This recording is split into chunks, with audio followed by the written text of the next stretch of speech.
That's on me. Late, late. That's on me.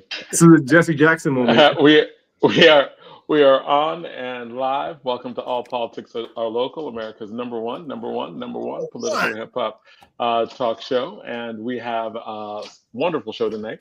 We're starting off with our monthly pastrami over politics. Man, I was very close to going to get some pastrami today, but just did not get a chance. So I'm just gonna have this wonderful New Orleans style of red beans and rice. So I'll be doing that because it smells so good. Wife's from New Orleans. Is that Big, really what you huge eating? shout Beans? out. You eating beans? Not just beans, red beans and Red rice. beans and Oh, rice. red Okay. beans and rice. New Orleans specialty. Zahid, you Amazing. hear that over pastrami, Zahid. That's But we'll have to Listen, change that happy next New month. Year, happy New Year's, fellas, man. Welcome to the new year. That's right. That's right. Welcome to the new year. Well, let me just finish Yeah. the full rundown. We Yeah. got this pastrami. We have pastrami over politics with Rahaman Muhammad and Alturrick Kenney coming on, and at 7 o'clock we're going to have Chairman Lawrence Hamm of People's Organization for Progress and Dr. Kelly Harris, the staff director of Africana Studies at the University of Pennsylvania, and of course Lawrence Hamm, who is the chairman of People's Organization for Progress. At 8 p.m., we're going to have Stolen Lives Project induction ceremony. We're going to have activists, October 22nd Coalition activist Kathie Cheng talking about the Stolen Lives Project induction. The Stolen Lives Project is one that documents everyone who was killed as a result of police brutality or police killing. And the project seeks to document the lives of everyone killed by law enforcement from 1990 to the present. So we have a stack show, and of course DJ Rhino in the State of Hip Hop at 8:30. We got a stack show tonight, and of course we're starting off with pastrami over politics in a new year. So welcome, welcome, Rahaman Muhammad and Alturrick Keng. Yeah, welcome everybody. Happy New Year's to everybody out there. I invited the chairman on tonight. Hopefully he get the invite and he decides to come on. I just wanted to kind of like discuss some things in the upcoming year and just have a conversation about, what do we expect? Well, we expect from our governor elect who is getting sworn in Newark too, by the way, which is great, by the way. And they said her ball is going to be at American Dream Mall. Which I think is great, and and then we got this municipal election coming up, and there are a lot of people lining up to run. I think there's going to be some minor changes, at least on the council. So have discussion. Tariq. Good afternoon, everyone. I want to say assalamu alaikum. Today is today's the second day of New Jersey Muslim Heritage Month, so I just wanted to make sure that we're not ignored. I know there's I want to make sure that we, recognize, and there's a lot of excitement that's happening throughout the country, and also a lot of things that we need to cover as well on a nationwide level that's happening, that's impacting us locally at the same time. So let's get it started. So Rahaman, let's talk. Now, you said it's Muslim. Well, let's talk. I'm gonna throw Sure. some stuff into Muslim Heritage Month that you mentioned because I think that's especially important just to highlight, given what's going on in some of the politics. But you threw the balls out. Let's jump in.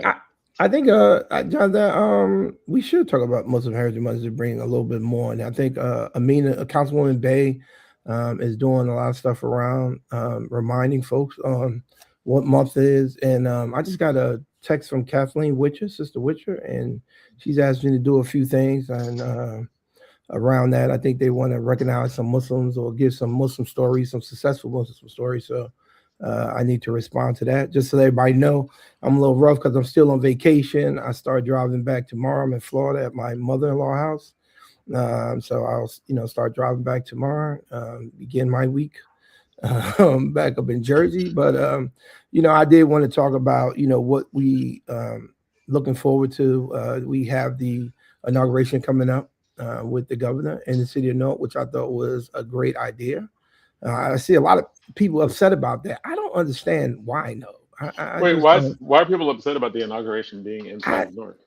Yeah, I don't know, but I was listening to especially the Jersey station 101.5, you know, I would say the right-leaning station. It seemed like a lot of people is a long-standing anti right. Right. because of our black badass city. They just some white folks just can't stand it's like us doing well in this town. I was listening to some of the posts of the state. It should be anywhere but Newark. Right. But I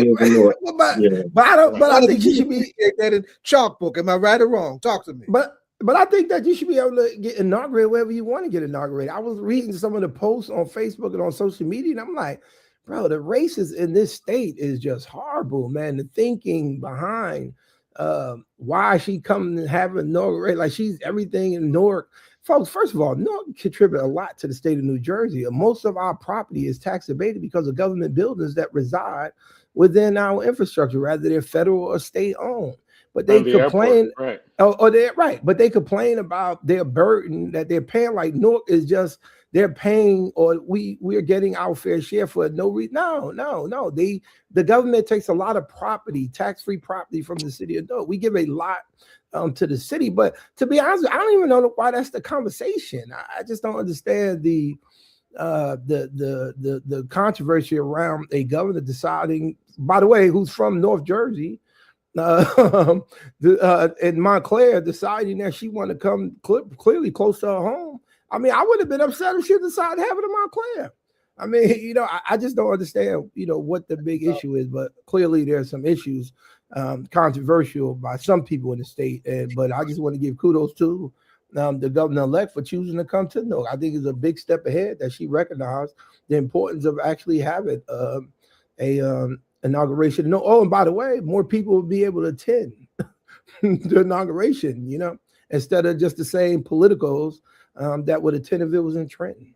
Yeah, I think it's still what you said about, you know, about being more accessible to majority New Jersey residents. As they say, people think Newark takes and we don't give. I mean, 24% we have 24 square miles, 16 of it is non-taxable, you know, and majority of that money is spent throughout the state, whether the money goes to Port Authority, whether monies go through the federal government because we lease land. And so, like, it should happen in the city of Newark. It should happen in one of the most populous cities in the state of New Jersey that has access to mass transportation. So, you know, we're excited about hosting, you know, a governor here. I mean, she's supposed to be a governor of all people, and the people throughout the state are not having an issue with it. They just have to get over it and recognize that New Jersey is not just it's not a polarized state, you know, as people want to be assumed, even though we have a lot of racial issues in the state. You know, New Jersey and Essex County and Newark matters, you know, and as Kenneth Gibson said, you know, wherever Newark goes, the country goes. So it should happen in this, happen in a larger state, especially in our new facilities as well. And we're excited to have her here. I can't hear you, Jonathan. Now, do you know why she came here? Do you know, like, was it just more space? Is it symbolic? Is it like a nod to Newark, or is it just a bigger venue? I mean, I don't know if I heard a reason on why she came in. I just think I heard her announce it. My assumption would be that she recognized that, you know, one, she's closer to home. Two, that there's more access to people who normally would not go to inauguration. They have the ability to go to the inauguration. I think saying that the inauguration is kind of welcoming, inviting everybody, people that generally would not come. I think that's what she's doing. And I think she's, you know, making a good step forward and trying to reach places that we criticized her for during the campaign, at least to the beginning of the campaign of her campaign, of saying we didn't think that she paid enough attention to urban communities. And you know, so I would assume, I mean, I don't talk to her campaign, but I assume some of the thinking is around that, recognizing that, you know what I'm saying, Newark and cities like Newark are important, a part of the state of New Jersey. And that, you know, I think one of her commitments was, and as part what she said on the stage, and I think that's a step ahead of time in the right direction, her coming to here for the inauguration. That was that she heard you. I hear you, Newark. I think everybody should have a fair shot. And what's wrong with that? I mean, I think this is the the problem that, it seems like we're always fighting against something for our communities. Anytime someone take a step to our community, there are people behind that individual pulling them back. And it's the reason why I thought it was important that we have somebody from our community sitting in that seat, so that we didn't have to worry about that pressure being put on those people that they would expect. See, they don't expect Mikey Sherrill to come. That's the problem, Jonathan. That, right. You know what I'm saying? I think that certain individuals expect, oh, Mikey Sherrill won, great. Raz didn't win. Things are back to normal. Like, they don't expect, that her to come to the city. And so because she take a step in that direction, then she's, being met with controversy, or people, and I don't want to say the whole state, but a big portion of the state that's making complaints about it. To me, that is really petty. Who is she getting sworn in? Doesn't make sense to me. Right, and especially because Newark is the largest city in the state, and it's central in terms of a location, it's central in terms of transportation, But and it's a bigger venue. More things should be central to the city, and Absolutely. if it were not for this underlying racist hatred of Newark, and this traditional discomfort of leaving the city and this white flight, this expectation wouldn't be here, then it wouldn't even be a controversy. Right. And to me, it seems like if this is a controversy, which is to me meaningless, where she get inaugurated, to me, although I think it's the right step, it's not, to me, I didn't even think it was that big. I mean, I think it's the right step, but why, if we're fighting about where she getting sworn in at, like, this is what I mean. Like, what is going to happen when she's trying to help the issues that we actually discussed and saying these things need to be paid attention to? Right, and who's going to be in the background opposing or trying to hold her back, or even in the legislature? And I think I would like for us to focus more on talking about the legislature and the fact that not only is she winning, but there are many people in the legislature that's going in the legislature that we need to pay more attention to the Senate and Assembly, and making sure we got fighters in there that's going to fight for what we need in our community, especially since they are our community representatives directly. It's interesting because we talked many times during the election about not voting for the person who embodies everything in you, but voting for the person that you would most rather fight, the person who you would most rather push your issues with. You just talked about the legislature and the assembly. What are some of those issues that we either need to fight for or that are being fought for in the legislature that are catching your attention? Well, I got to be honest with you. I don't know what they're fighting for, and this is the problem that I have with the state legislature, right? I would hope that we are fighting for economics in our community. That's the issue that I want to talk about. You know what I'm saying? Access to the ability to have small businesses, grants, resources for us to be able to begin to provide opportunities in our community that we don't have to keep depending on others to provide. And so I know housing is one of the issues that we need to be talking about, affordable housing, more job creation in the city, especially when it comes to, I would say more so, I'm hoping that there's an honest discussion in education about trades and getting more people into STEM type of programs, and that we have just as much as a conversation about that. Amari, you walking in my camera? That we have just as much as conversation about those type of programs as we have about kids going to college. So that we can kind of like level the playing field and giving kids these opportunities outside of just their ability to go to college. Because to be honest with you, in the city, no, most of them aren't choosing college, and we have to find another way. So, my two main issues, to be honest with you, is economics and education. The way we educate, you know what I'm saying? Not, to me, that's one of the things that I want to talk about. Yeah, I think I'm sorry, go ahead, Jonathan. No, you were saying.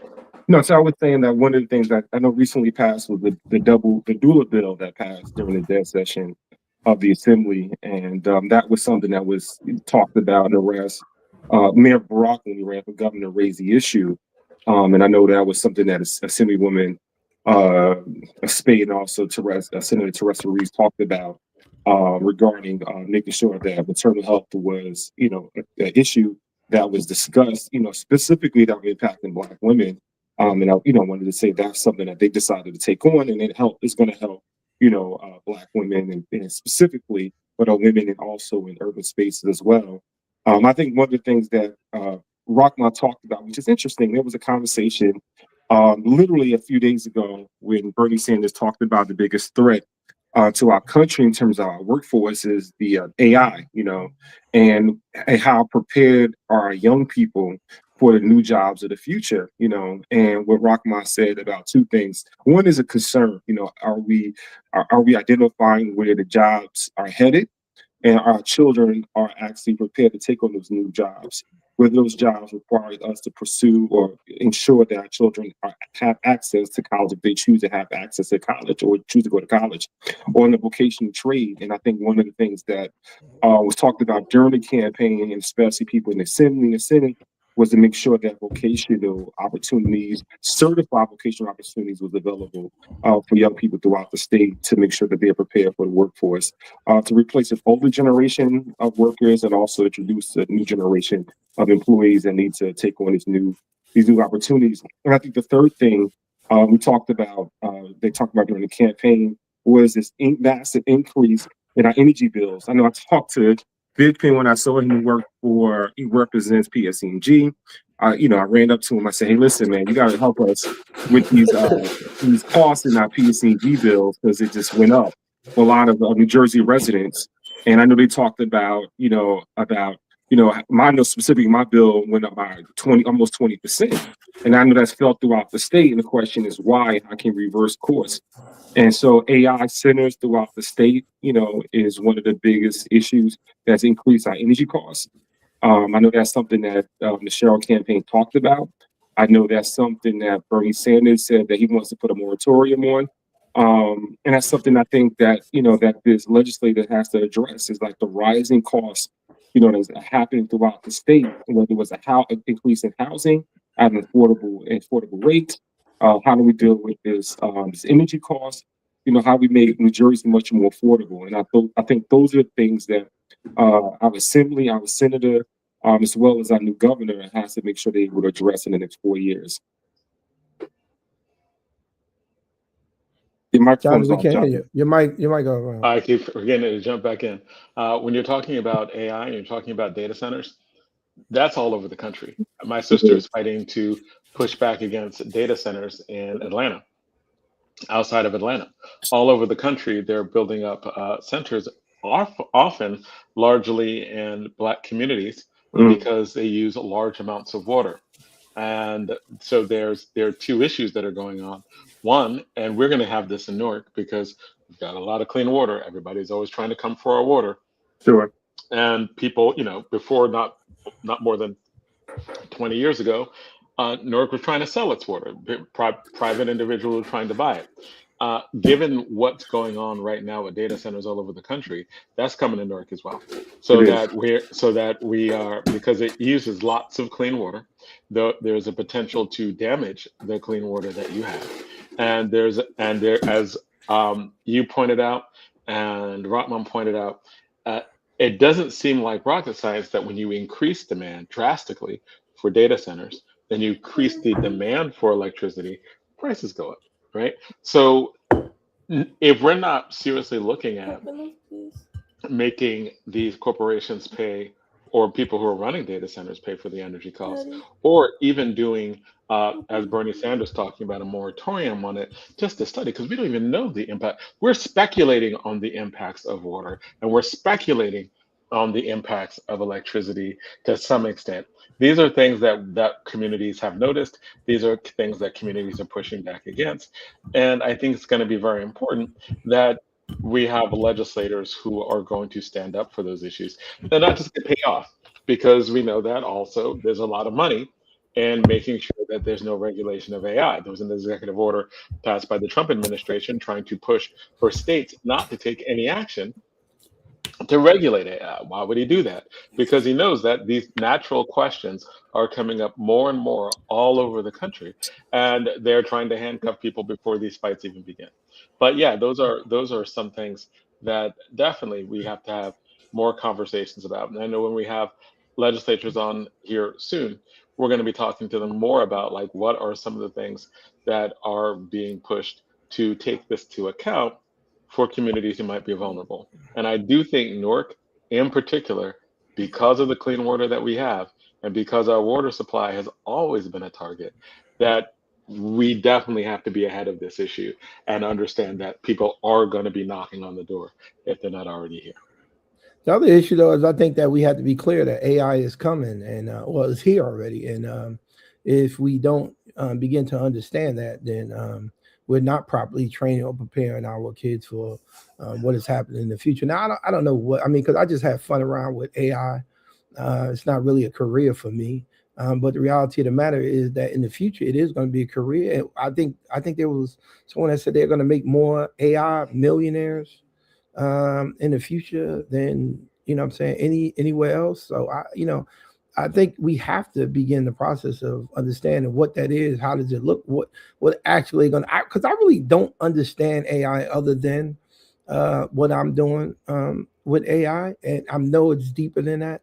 And so we have to expose these kids to what is happening with AI and the potential so that they can prepare themselves. And that conversation has to happen in the school system. Yeah, Honestly, I think there was a task force that was started by Murphy a few years ago in 2020. Governor Murphy in 2023, to talk about the job displacement, that's happening, especially how it's going to impact low income communities. That we have our children. And then the other question is that our children prepared not only from the operational side of it, but manipulating data. Our kids have the math aptitude to ensure that they are on the side of manipulating the data to ensure that they are part of the wealth generation, the wealth impact as well. Because one of the things that we noticed over the past few years, there's been a greater increase in wealth impact as a result of AI. That's not really trickling down, and I think those are one of the biggest concerns that we have to talk about. Well, obviously, is the job loss, the AI impacts. But the question becomes: are we going to start preparing our workforce, our adult age workforce, and also our workforce who are coming behind us to ensure that they're able to be a part of the wealth creation, to ensure that they're able to take advantage of this new spring of wealth that's going to come as a result of wealth from AI. It's interesting. As an educator, my stance on that might be a little bit different. I think that technology is going to evolve and change. I think the It kids are always already does. ahead of Yep. the adults anyway. I think that and yes, do kids need to learn how to use the latest technology like a calculator and like AI is the new calculator, the internet was the new calculator, being able to do web design, the new calculator, right? Like the technology is always going to change and adapt. I think the most important thing to teach is still critical thinking. It's still how do you make an argument? How do you argue for or against something? How do you problem solve, right? And what are the steps for problem solving? I think that those things are foundational to everything else.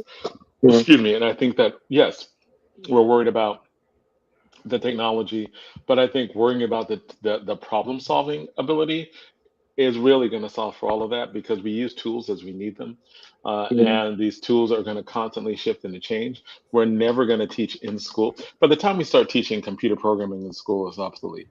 By the time we start teaching like the minutia of what it is, it's already past that point because people are learning these things on their own because they have the critical thinking skills to be able to take and process information and process things on their own. And I think that has to always be first and foremost whenever we're talking about these new technologies. Give them access to it, but don't think that acts. But understand that what that looks like right now is not the same as it will look like 2 years from now, 3 years from Sure. now, right? But Never mind 5 and 10 years. but see, John, that's the issue. They're not utilizing education to do this. Right now, we have an edict, a command from Department of Labor. They pushing a lot of these programs through Department of Labor.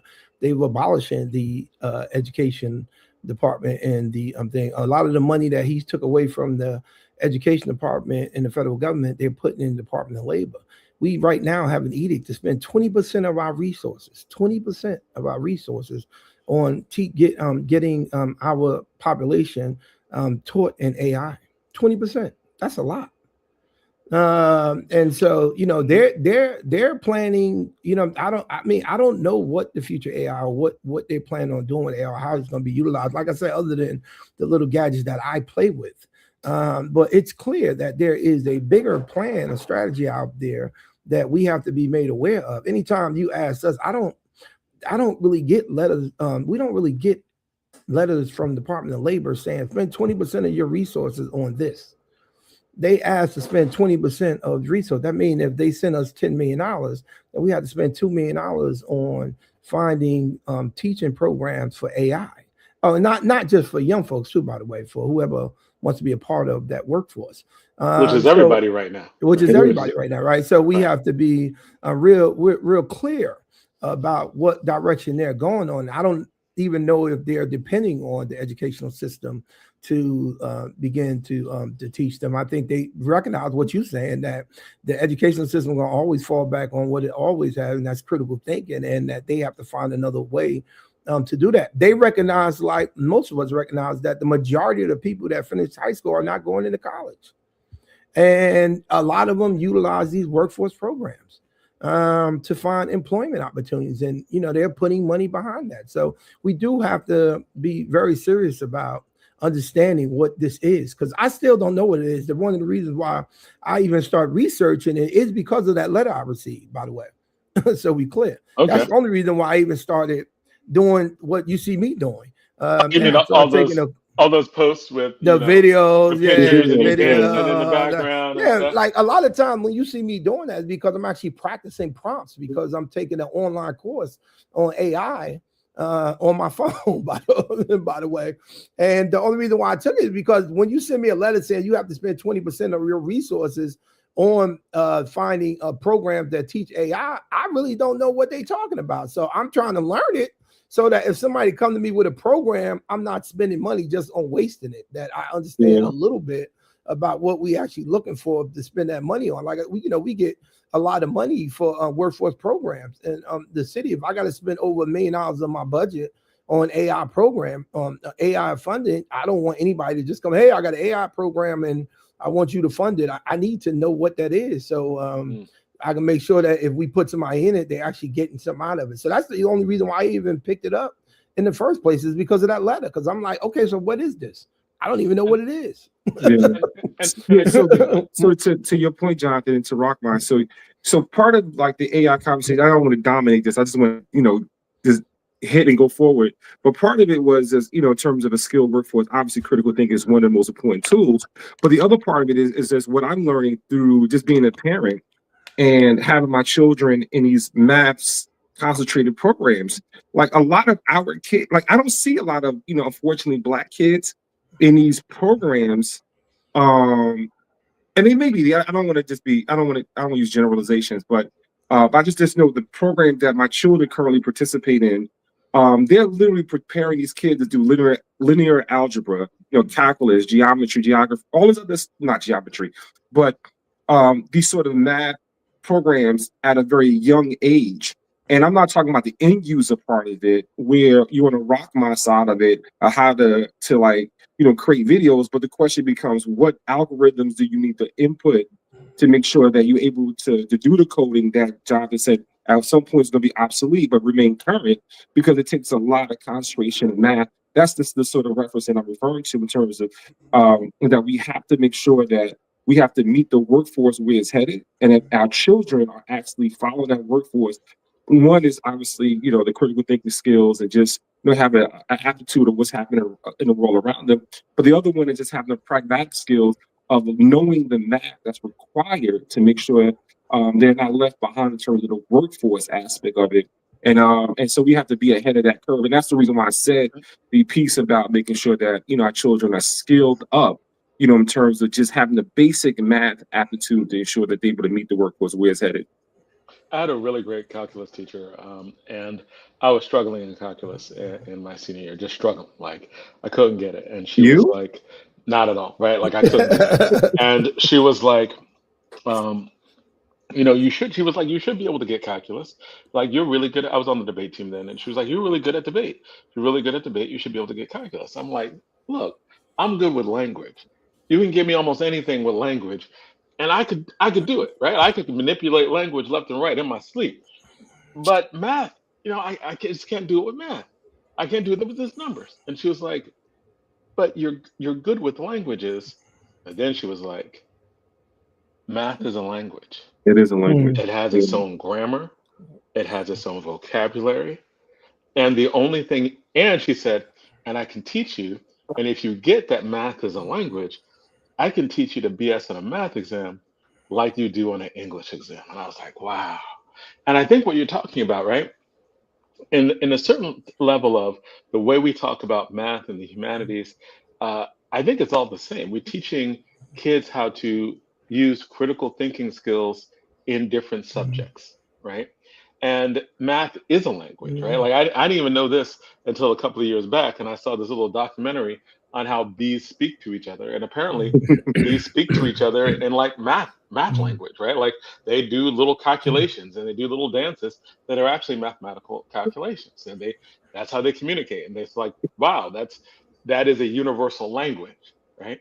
And so I think that the way that we should be looking at education, the way that we should be thinking about it is always we are teaching kids to make arguments in various languages and settings. I like that. That's And good. I like that. and when you're dealing with the language of math, right? I think that it is giving kids that basic foundation so that they can be flexible with the new technology. The new technology is always going to be a tool for people who will lead. It's like having an Android, right? Like I love science fiction, love love Star Wars, love R2D2, and I think the tech developers and creators love it too, because that's why Android, Droid, right? Like they're using the language of science fiction even in the way we create the new technology, and I think artificial intelligence isn't any different from that. It tries to make things more convenient. So programming is more convenient because things can think faster and solve those equations faster, but you need to tell it what to do. And I think that the more that we know, and I agree with everything of what you're saying in terms of we need to have more money in being able to use it. And I would compare it to using AI as a souped up understanding of how to use Microsoft Office. As in, we didn't know how to use Microsoft Office, and we're behind the game. Now everybody uses Microsoft Office. Yeah. Everybody knows how to use spreadsheets. Everybody knows how to use word processing software and PowerPoint, and it makes our jobs easier. Years ago, we'd have to hire out. You'd have to put that stuff out, hire somebody to type up stuff for us, to do editing. We do all that much faster based on the technology that makes us more efficient. I don't see AI as any different. And I think you're right. We just need to have more exposure to the programs so that people will take it and run and do their own thing with it. And doing that on the education side, but at the same time, making sure that on the community side, we don't let them take up and mess up our water and make our electricity prices go through the roof without holding them accountable for it. So it's kind of like all that together at the same time. I'm surprised Rick gave you the AI. Rick wasn't the one that told you it was AI. I hope, because I heard a different story in the summertime. So I hope that's not the new one.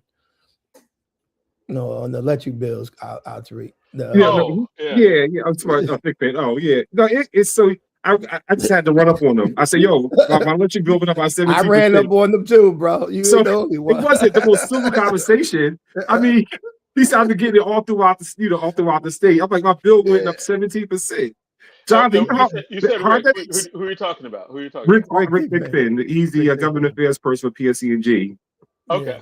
Yeah, and so we had to run up on them, Jonathan. I'm like, my bill went for one number. I don't even want to tell you my number is right now, because you're like, that's crazy, but it just went up a lot. $1,000 a month, right? I'm sorry. It goes up. A lot of people's electric bills are going to over a G. Yes. Listen.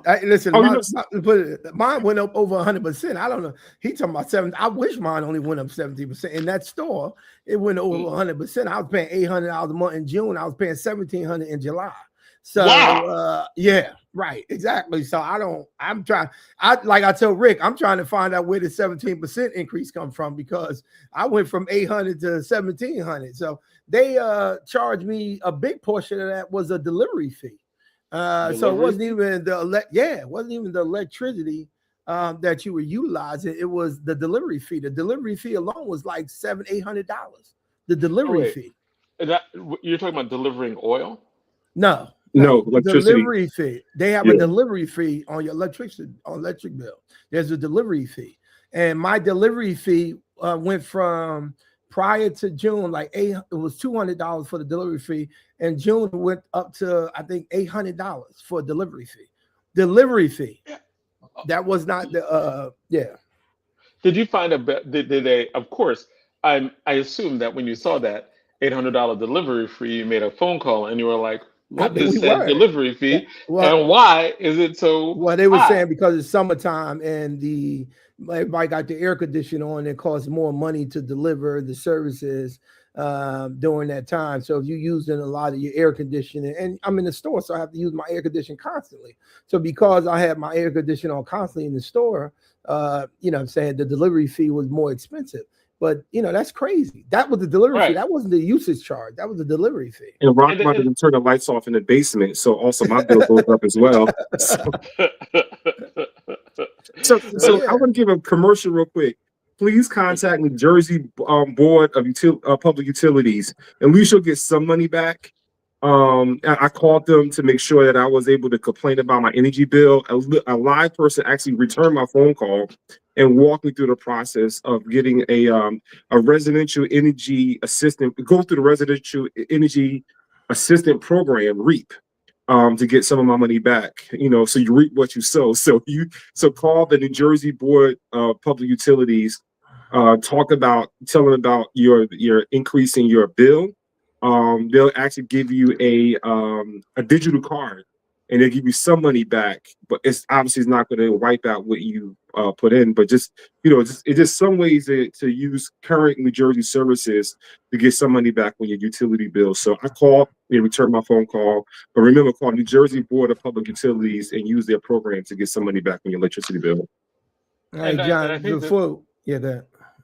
No, I was going to say this segments into what we were talking about in terms of the state legislature, because the very first thing the governor is supposed to do is something along the lines of getting you your money back. Did you hear about freezing the rate? I think.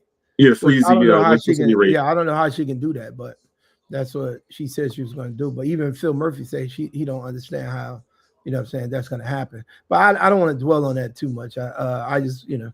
I want before we get off, I wanted to talk about this upcoming election in the city of Newark, because you know, we do have municipal elections. The mayor is running for re-election, and all council seats are up, and it is about to be Jody Vincenzo just announced yesterday that he's running for re-election. He did a video. He did it through video that he's running for seventh term. You know, I didn't, you know, the crazy thing is, because I'm not opposed to him running, but I was looking on the comments for the backlash that he would get, like, you know, they would do everybody else that was not, that was of our persuasion.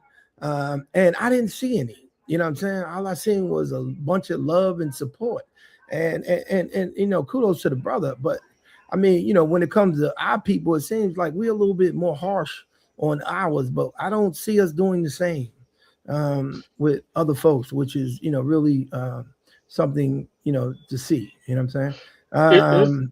Here's the question: is anyone running against him? Is this going to be an election? Yeah, I don't think no one's running again. I don't think none of them ready to beat him, to be honest with you. And listen, I've said to people all the time, I think that for the job of county exec, it's supposed to thing. I think Jody's done a great job at it. So you won't hear no argument from me about what other than the disparity study, which I'm still upset with them about. I think beyond that, I think he's done a great job. You know what I'm saying? I'm not. Yeah, go ahead. But you say other than the disparity study, right? Like, isn't like, yes. Well, the disparity study big to me now, so I don't. That's huge. But right. So when you're dealing with one of the most important things any executive does is it controls resources and contracts. Right. Like that's one of the most important things Right. that they do.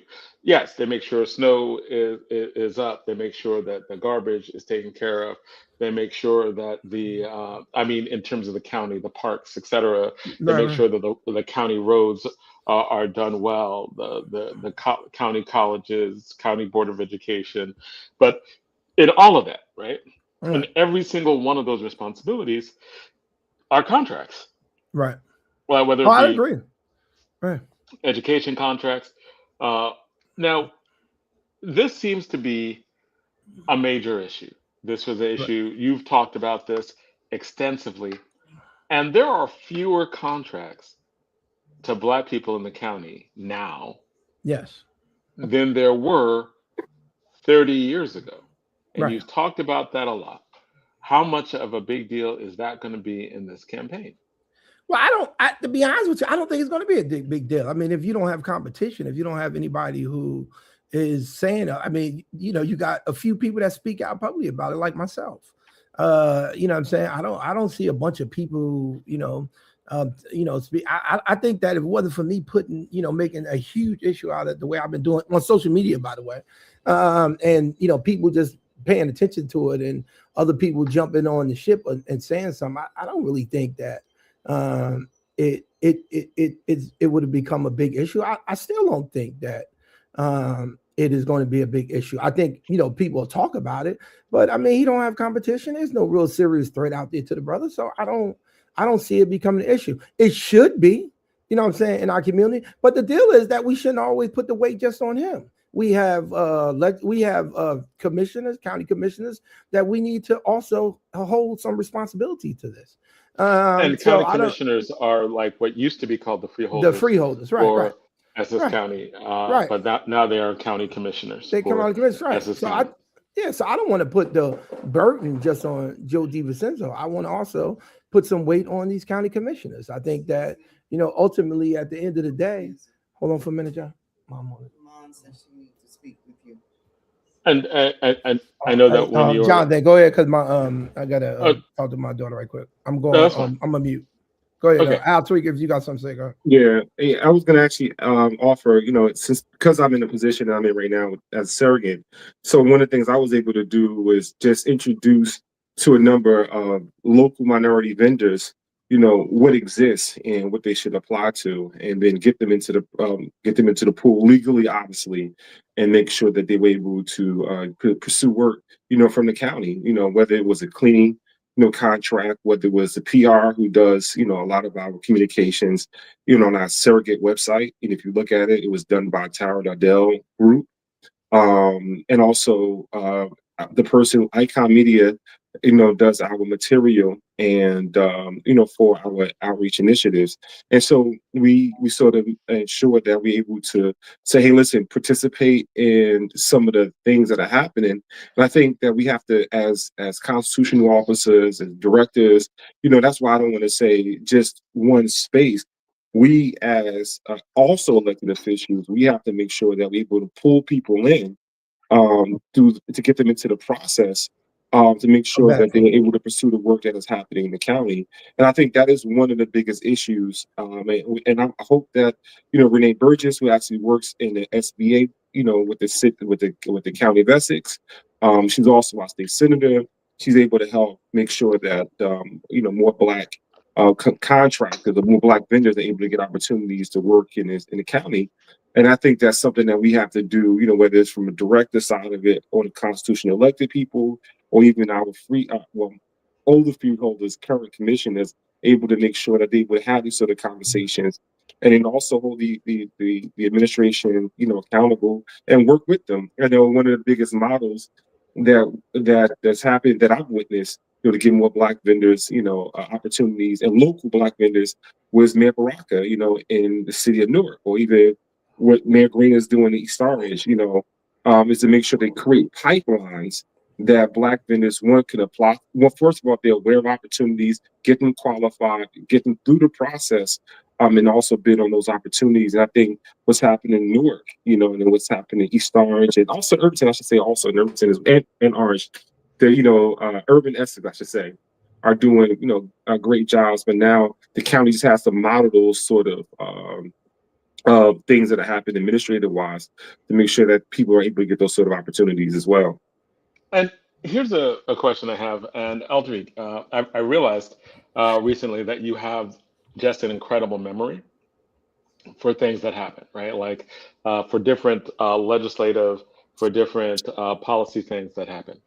There in Newark, when there were the huge issues with water and pipes had to be changed, the men's meetings were used to help train people to be able to, what do you need to do to get contracts? Yeah. Even early in the Barack administration, I remember even talking about helping people get contracts to make socks for Yeah. St. Barnabas, and getting contracts for the large vendors in Newark, the people, the institutions in Newark that spend a lot of money to see what they needed and to try to pair them with people in the city. The first question I have for you is, can you describe to me, and Rahman, also you as well, can you describe for me what happened in that process? And it started when Barack was first elected, but really, I think, ramped up around the men's meetings and around the water replacement.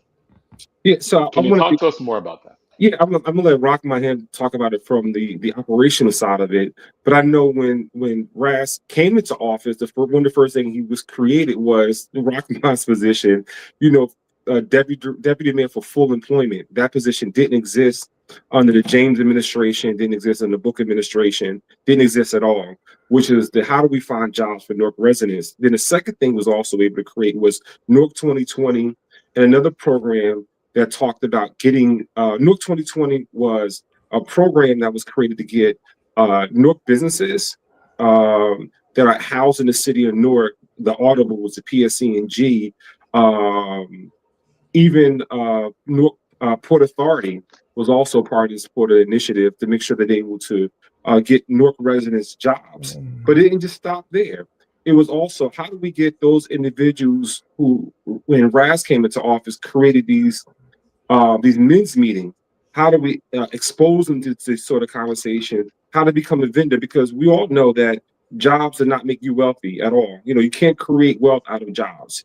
And so it was, how do you become a part of the vending pool, in these public institutions and private institutions?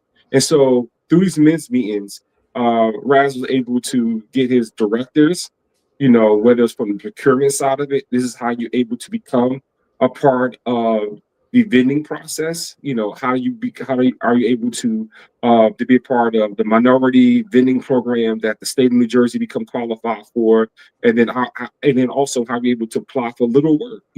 So some people are saying, well, I sell toilet paper, or let me back up. The mayor might say, we need to buy toilet paper. Does anybody in this room sell it? And then the question becomes, if you don't sell it, how are you able to create a company to become a vendor to sell toilet paper to the municipality? And that sort of conversation was able to encourage the local businesses, because the city can't hire everybody, the local businesses to jump in and say, well, we want to buy toilet paper, as a part of Audible or Blue Cross Blue Shield or PSC&G or Mars, right? How do we able to buy toilet paper from the vendor? And I think those sort of initiatives, going from the grassroots level, talking to people about their interests. They want to do business. They just don't know how. Then the other question is the paperwork process of it. And I think what Mayor Baraka did was revolutionary. Rather than have people sit in the offices and have people come to them at the men's meeting, they would actually talk to people where they are about how to qualify, to be a business. What steps do you need to take? And the people can actually do the work and see a real opportunity going from doing the paperwork to actually getting an opportunity that didn't exist previously, and then taking large contracts and help them break down to smaller spaces. And I think then COVID occurred, then the pipes that need to be changed with the water crisis that happened. And so through Mayor Baraka's initiative, he had a pool of people that he can pull from through these sort of men's meetings, to not only say, well, if there's a need, we have a pool of qualified vendors to pull from, that they homegrown, they created, just through conversation. And then people who have the entrepreneurial spirit were able to apply for those sort of opportunities. And I think, to me, I've never seen that before, any government to go from there's a need, and how do we create a pool of individuals in the city that they manage, to go to them and go and have a grassroots effort in terms of creating vendors that are able to apply for work in the cities that they live. But I know Rahaman did it from the operations side of it, and he's responsible for signing off as well. So let me say, so I think the good thing that Mayor Baraka did when he first came to office was, the best thing he did was there were always weekly meetings with directors, as far as the concern with the BA. But I think what the mayor did was he had a weekly and BA is business administrator. The business administrator. I think what he did was he created a meeting that with him and the directors and the BA. So it was, where in the past, administration allowed for the BA to pretty much police the directors and to have a conversation about what was going on, whatever. So the message was passed from the mayor to the BA, from the BA to the director. And I think what this mayor did successfully, and I think this is the reason why he has a lot of his success, is that he's more hands-on. He's actually in the meetings weekly. And one of the things that he did when we first came in was he focused on procurement. When we came in, the city of North procurement for minority vendors was 3%. And procurement is where you get the contracts. It's the vendors and how you how we get business done within the city. And he had a study done when he first came in and found out that only 3% of business was going to minority vendors when he came in, and he concentrated on that every single week. He pushed that. He asked for KPIs in regards to how we improve it. He made suggestions. He was on his procurement process to make sure that they included more people. The men's meetings was a tool for him to bring more people into the audience and bring in folks that understood procurement, people that understood contract and how to register your business, and for them to get opportunity. Listen, and we still have pushback from that. Right now, if you listen to the council meeting, you have people get up there and complain about minority developers getting land or minority. I need y'all to understand this. Like, this is the craziness, because the election is coming up, and I want to understand some of the gripes of the so-called the opposition that's out there. One of their biggest issue is that he's helping minority vendors. They claim that these are his friends, and I don't care if he know them or not, by the way. That's not the point. And they get up there in the council and they say, these folks, this is illegal. That's not illegal for the mayor to want more minorities to get opportunities in the city. He never asked anybody to do anything illegal. He never turned around and did a pay to play or I'm gonna give you this if you give. That's not. He's asking his directors, his city, his administration, that I need you to help more minorities become developers and vendors so that they can get contracts and see. And that is above board. But we have people that will actually complain and try to make that's something illegal, that something is wrong with that. There is absolutely nothing wrong with that. And why is it that when we try to get a little piece of something, because it's still not much, by the way, compared to the development that goes on in the city, what Adina get or what the brother get or what my brother Abby's getting or what any of these brothers is getting is still peanuts compared to the work and the stuff that is happening within the city that has happened in the past that we have been locked out or no one has taught us the process of getting that. He needs to do more of that, and he wants to do more of that.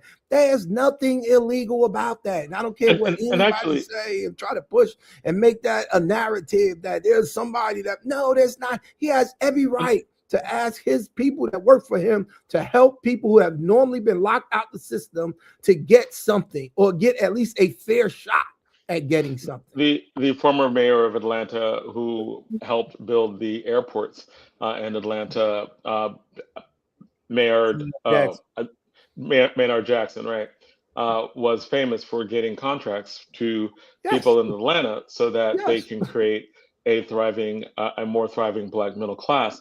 What I was saying, what I was pushing is can we talk about like that a lot more as a program to be demanded on the county level as well. Like like it's Essex County. There's no reason why this can't be pushed even more on a local level and even more on a county level. Like in terms of the same thing, we are in terms of demanding like, hey, what are some of the what are these conversations we're having in terms of businesses, et cetera? Where are these opportunities? Where are these vendors? And let's put people in place in a way that upscales the model that's currently being used. Jonathan, this is not how politics works. Unfortunately, people push policies and programs that's important to them. It is clear based on the fact that we got less than 1%. I want to keep reminding people this of the contract within this county that's not important to them. And the only way that things become important to people is there's someone who believes that they got something to lose if they don't make it important. And what do they have to lose? You know what I'm saying? There's no threat there. There's nothing there to make people say, I want to make that, I'm going to pay attention to that. There's nothing there. You know what I'm saying? And if that does not exist, you're saying that in the voting process, there's no one who's running, there's no one who's going to make it an issue. Listen, I'm gonna say it again. Go look at his video that he posted up. Oh, congratulations, Joe. Thank you. And like I said, I'm gonna say it again. Other than a disparity study, I don't think the guy has done a bad job. You know what I'm saying? And the disparity study is huge to me, especially now in my life. You know what I'm saying? But I mean, there's no pushback, there's no threat, there's no and listen, I'm gonna say it again. Billions of dollars have been in this county, building this county over. Billions of dollars have went into building this county up. Billions of dollars. We've got less than 1% of that billions of dollars, folks. And where do you think that other money went to? So the priority is clear that it's not our community. And if we don't enforce that, and this is why I'm saying that it's important that the commissioners that's on there that are Latino and African American make that a priority, that they make that an issue, that they push that. You cannot, listen, I don't expect it to be Joe's issue. I'm sorry. I don't. You know what I'm saying? Like because we elect the other commissioners that should be demanding. Brother, I don't expect it to be his issue. It's not his community. You say what you want. The county say, you say, all that sounds great. That's not his community, folks. You know what I'm saying? Our community have to make sure that we take care of us.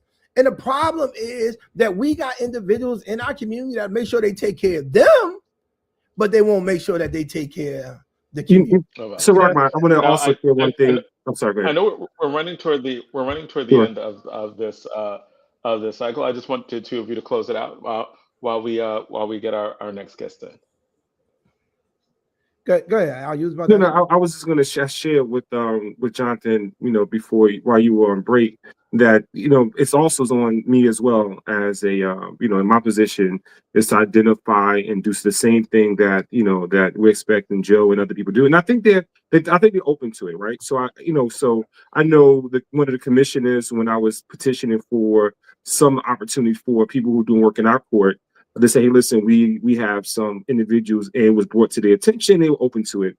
I think that RAS is different, though, right? So I don't want people to think that, to expect someone to be RAS is just to give people a different level of expectation, because he's just a different, like what we have amongst us is a different type of person. And I think that we have to sort of have commissioners and people like myself, who are in those positions, say we got to push to have people to be in those spaces to get those sort of opportunities as well. So I don't disagree with you saying, Rocky. I just think that this RAS, that model, that RAS, because no one raised the issue, right? In years, because we've been in politics for years, and no one's really raised the issue at the level that's RAS raised it on a gubernatorial election, because what you said only became an issue when it was raised during the governor's race. Right. And no one talked about disparity study on a statewide level or even a countywide level, because it just wasn't important at all. And no one also realized there was legitimate consequences because we had a legitimate choice. And so I think one of the things that we have to do is continue to identify, vendors to get these sort of opportunities. But we also have to push on my level and make sure more people of color, well, more Black people, are able to get positions, to do work in the county. All right, and Rahaman, we'll let you end it off. Listen, I think that, as I said, I think it's important that moving forward this year that we hold more than just those individuals like Michael Schreier or the Joe DiVincenzo's of the world accountable, that we elect other people that we put around them, that we entrust around them in the legislature and on the county commission board, that we need to hold their feet to the fire. And I think that we give them a pass too much.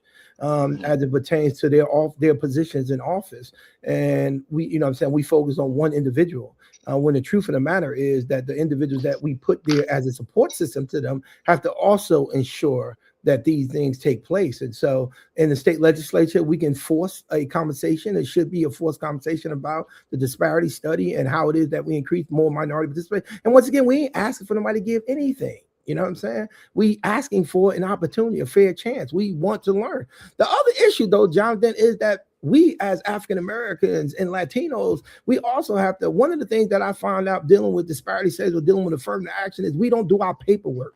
And listen, I'm guilty of this too. So I don't want, right, exactly how you see our outlook. And I think that a lot of reasons why the doors are locked on us because we don't have our stuff together. You know what I'm saying? We have not put our things together. And when you're talking about getting government grants, government contracts, government funding, any of that, your I's have to be dotted and your T's have to be crossed. There is no gray area in that. They know how to do that. They hire people, they put money behind folks to do that for them. Not the principal. The principal don't do it. They bring people on staff to do that stuff. We don't do that, Jonathan. Right. And because we don't do that, it locks us out of the process of being able to get, because they say, oh, well, this paperwork is not done. Oh, you haven't done this. Oh, you haven't filled out. Oh, you haven't. Right. And it's an easy out for them not to give it to us. And we have to make sure that if we want to go in this game, that we making sure that the paperwork, and I think what the mayor has done, and that we understand the game, right? He's teaching and making us understand what that game is, and that's what those meetings was about. So kudos to that brother. Right, I just want to also push one back. I want to add one thing. It's a volume game as well. Raz has done. He increased the volume of people who are actually applying for those opportunities, and then from that pool of volume, he's able to get some quality applicants to go through. But I just want to share one thing. Zay, this is for you. I want to share this. I got this from. We just don't want to be in this line right here.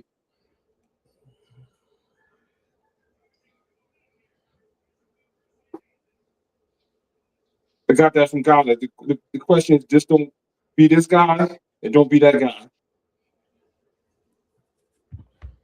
Okay. We can't help the oppressor. It looks like the long. See, one of the unhidden arms of the slave trade was how people were brought in to the coast, captured inland, marched to the coast, and then put in the slave pens and then ultimately shipped abroad. That looks like a trail of captured Africans who were being brought to the coast to ultimately be shipped out. Yeah. I thought you appreciate this piece right here. Yes, sir. Absolutely. Absolutely. My brother Larry Hamm was good with you. Absolutely. Absolutely. Hey. Hello, Mr. Harris. How you doing, sir? Hey, brother Harris. All right. Hey, so Dr. Harris. We will definitely continue these conversations. We'll probably have some people on next time that can from the political side who could speak even more to that. But thank you as always for coming in, bringing light. I didn't get the story this time, but I will double down next time on getting the story.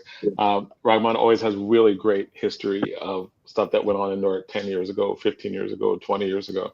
That's always enlightening. So thank you. Yep. Thank you. Thank you both for being on. Bring some food next time, Rock, all right? All right. Take care. Take care, fellas. Take care. Peace. Take care.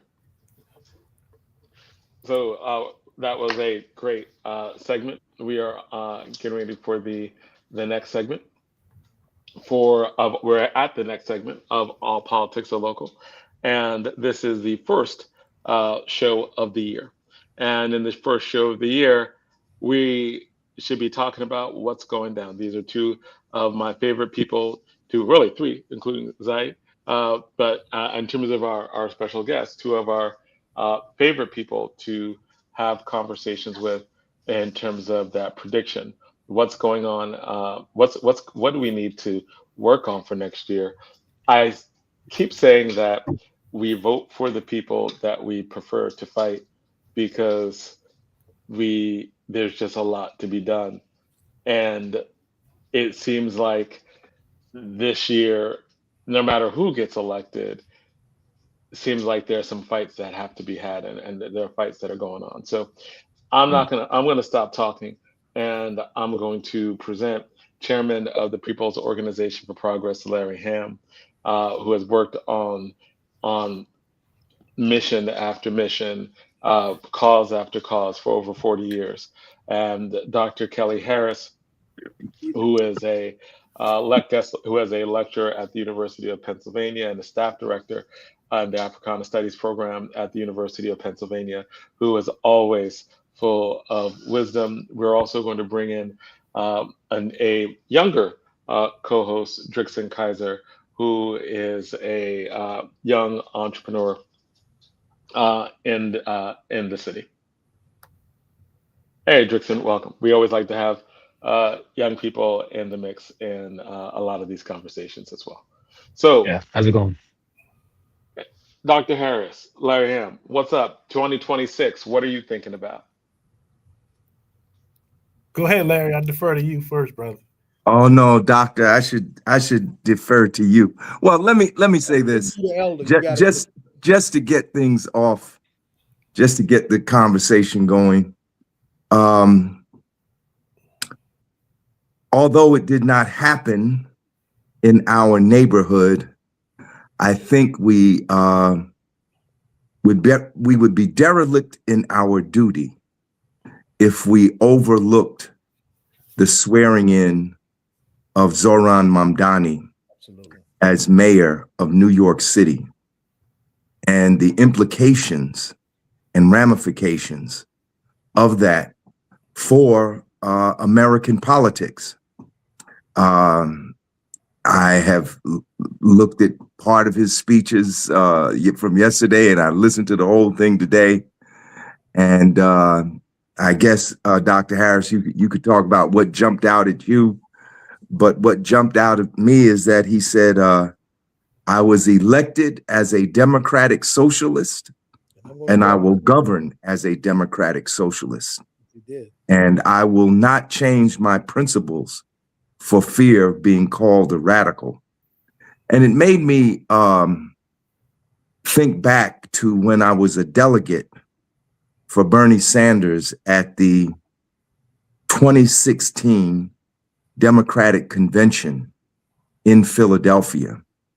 And I was there at the moment that Bernie Sanders did not get the requisite number of votes he needed to win the Democratic Party nomination. And I thought again to when I was the state chair for Bernie's second campaign in New Jersey. And that, I believe, was in 2020, and how Bernie had ended his campaign early because of a whole lot of things that, that's another discussion. And I thought of those two moments of defeat. And then I looked at what happened yesterday, and they're giving, I guess, a keynote speech before the swearing in of Mamdani was Alexandria Ocasio-Cortez. And then there was Bernie Sanders, who swore in Zohran Mamdani. And I think it is exemplary. It exemplifies the struggle, because a lot of people would not acknowledge this struggle. The struggle, the very intense struggle that has been going on in the Democratic Party between the left, the right, and the center of that party. And how ironic it was that in the very face of this fascist movement that exists in the United States today, where we have probably the most openly racist and contemptible president of our lifetime, leading a movement that is attempting to roll back, that is rolling back the gains that Black people, women, the working class, other oppressed sectors of the American population, the gains that they have made over the last 100 years are literally being erased before our eyes. And yet, in the face of that, someone who was literally unknown when he started his campaign for mayor yesterday was sworn in as the mayor and defeated everything that the establishment Democrats and the right-wing Democrats and their billionaire backers and their Zionist backers, everything that they could throw at him, he and his supporters were able to overcome. And I think it is a sign of what we will see in 2026. Because if you thought 2025 was a year of political cataclysm and catastrophe, just wait on 2026. This is going to be a year, I think, of fiery political struggle. And a lot of that is going to have to do with the midterm elections that are coming up, and the goal that we should have to snatch the majority away from the MAGA fascists that control the House of Representatives and the Senate. This is going to be a year of tremendous struggle, and so will the next 3 years, all the way through 2028. So that's why I just throw that in the pot. I don't know if that's where you wanted to go, but yesterday was a historic moment. Absolutely. And I think a lot of us do not really grasp the history. And this often happens to people in the midst of historical events. They themselves don't realize the profundity of the moment. That's right. And I thought yesterday was a profound moment. And I think it speaks to our politics here in New Jersey and throughout the nation. Dr. Harris, I'm sorry to drone on so long. You hit all the right notes. You hit all the right notes. I think it was a historic moment. It's a moment that I was surprised by, to be quite honest. When Mamdani first got in running, I didn't think he would win. Just like I didn't think Obama would win. So I'm not a very good prognosticator. I didn't either. Yeah. So right. But it's a surprise in a moment that we really needed it. But not only New York, what's happened in New Jersey, what happened in Virginia, in Iowa, other down ballot races across the country. There have been victories for the left that we can't just gloss over. They're very important victories. And Chairman Hamm is right. 2026, this year, the midterm elections are extremely important, and it's going to get nasty because the Republicans know, Trump knows how important these midterm elections are, and they're going to fight like hell to not allow the Democrats to regain control of Congress and to stop him from carrying out his agenda.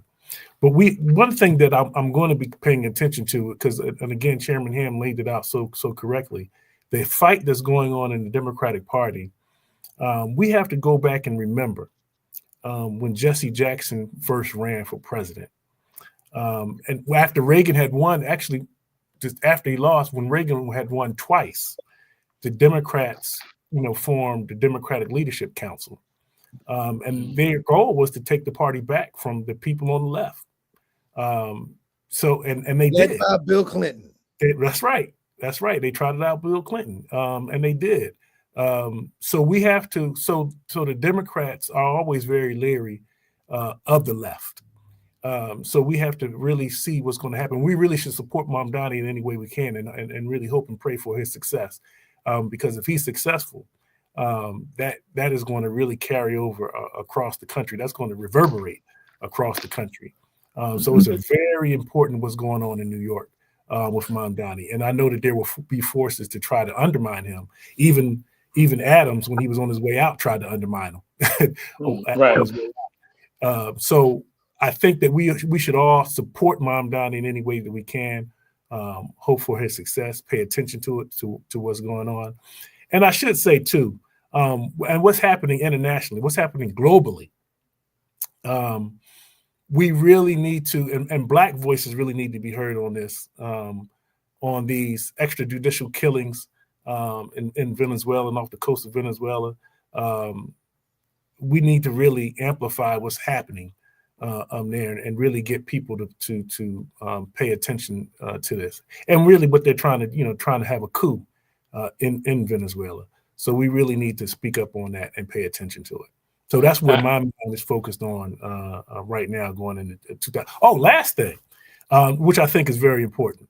This is 250-year celebration this year, and the People's Organization of Progress for the last few years have been really paying attention to the Civil War and our role in the Civil War. And Chairman Hamm can say the brother in the People's Organization who was really pushing for us to really talk about Daniel. Brother Daniel. Daniel Brother Daniel. So we really not only need to talk about the Civil War, but our role in this country's history throughout 250 years, particularly during the Revolution, American Revolution. So we really need to re-educate folk about our role in this country's history. So that's a part of my focus as well. I think that's real interesting, because you both talked about initially the elections and the midterm elections. We had an election for governor, and the Democrat won. And the last conversation we had was about how do you hold people accountable? What do you hold them accountable for?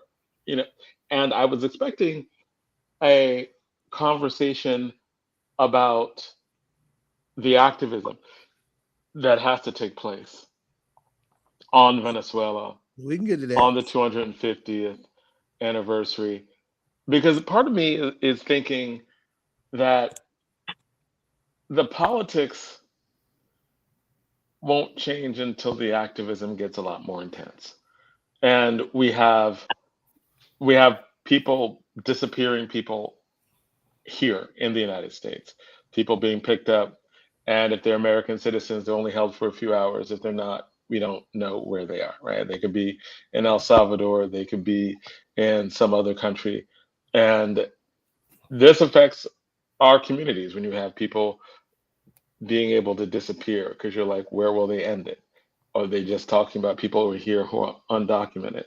They've made an entire class of people who had temporary protected status in their immigration just disappear, right? Like, as in, now you were legal, you were here legally, and with the sign of a pen, you are all now here illegally. And famously, last year we heard the Venezuela woman who supported Trump and had a bunch of people support Trump and started yelling out, "You betrayed us, you betrayed us," right? Like, because she didn't recognize that white supremacy didn't include her.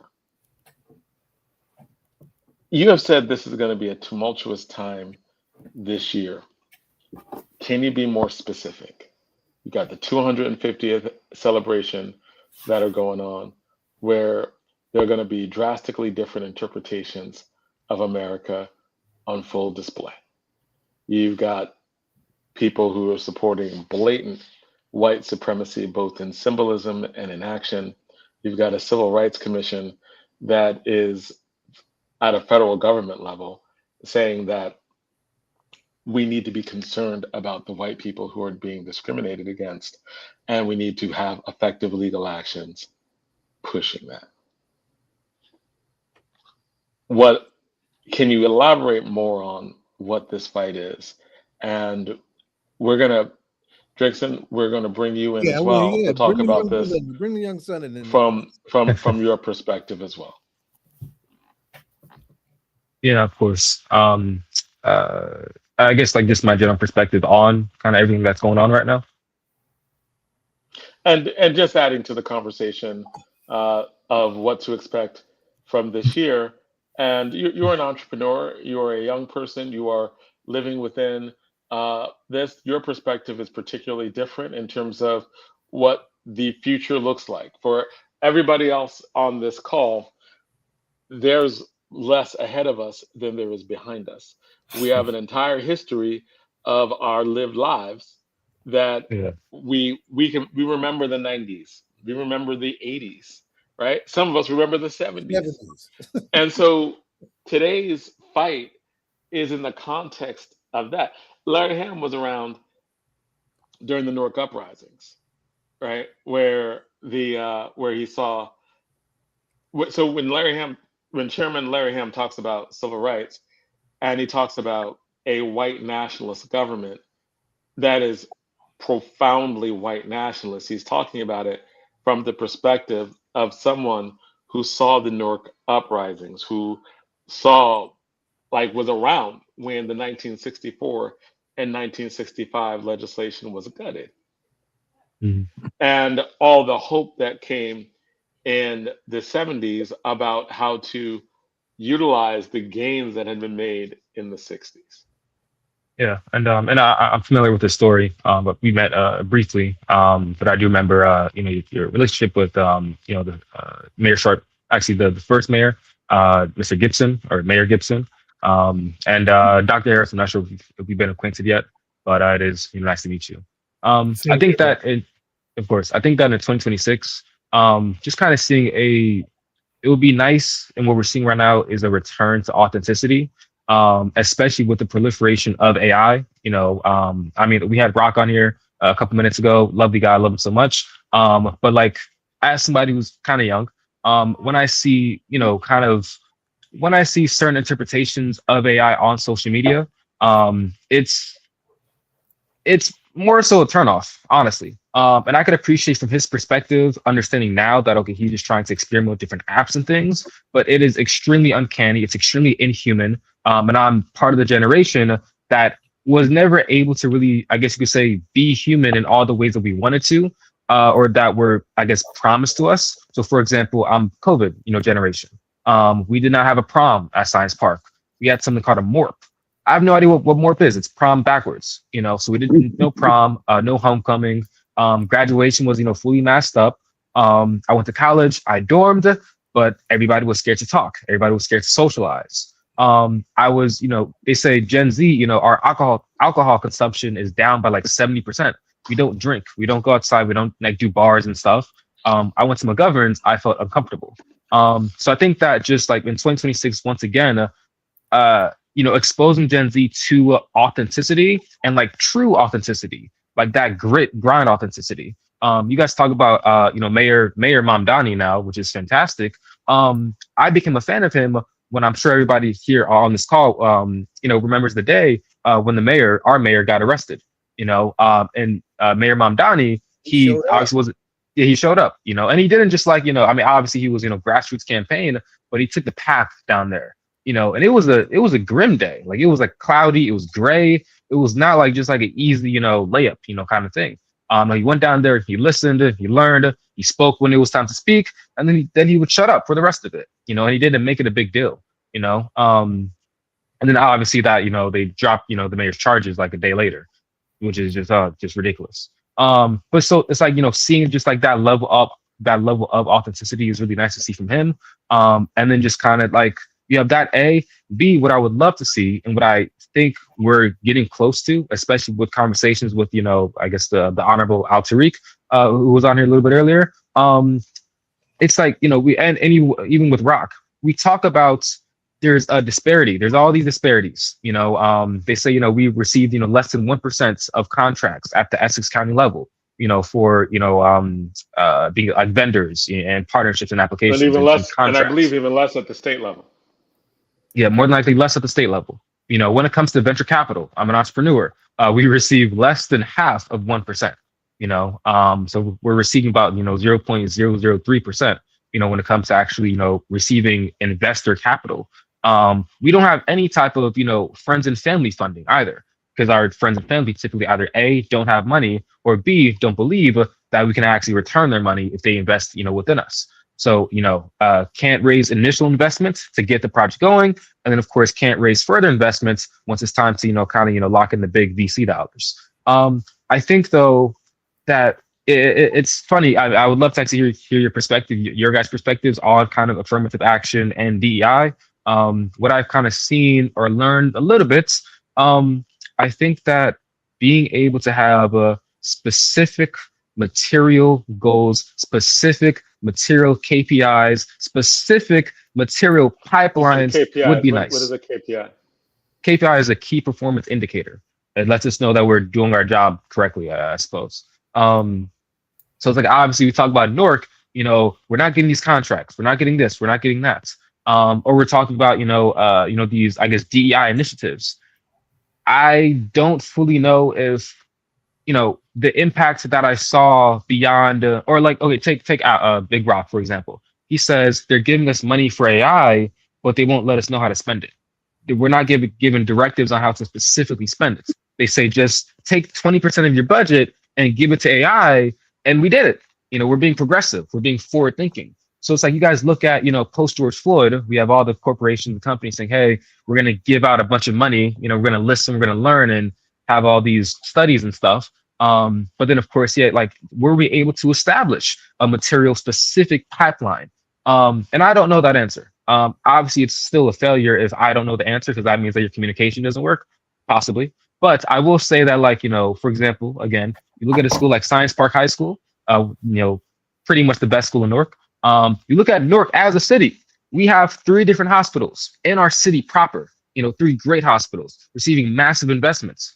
Do we have a healthcare pipeline?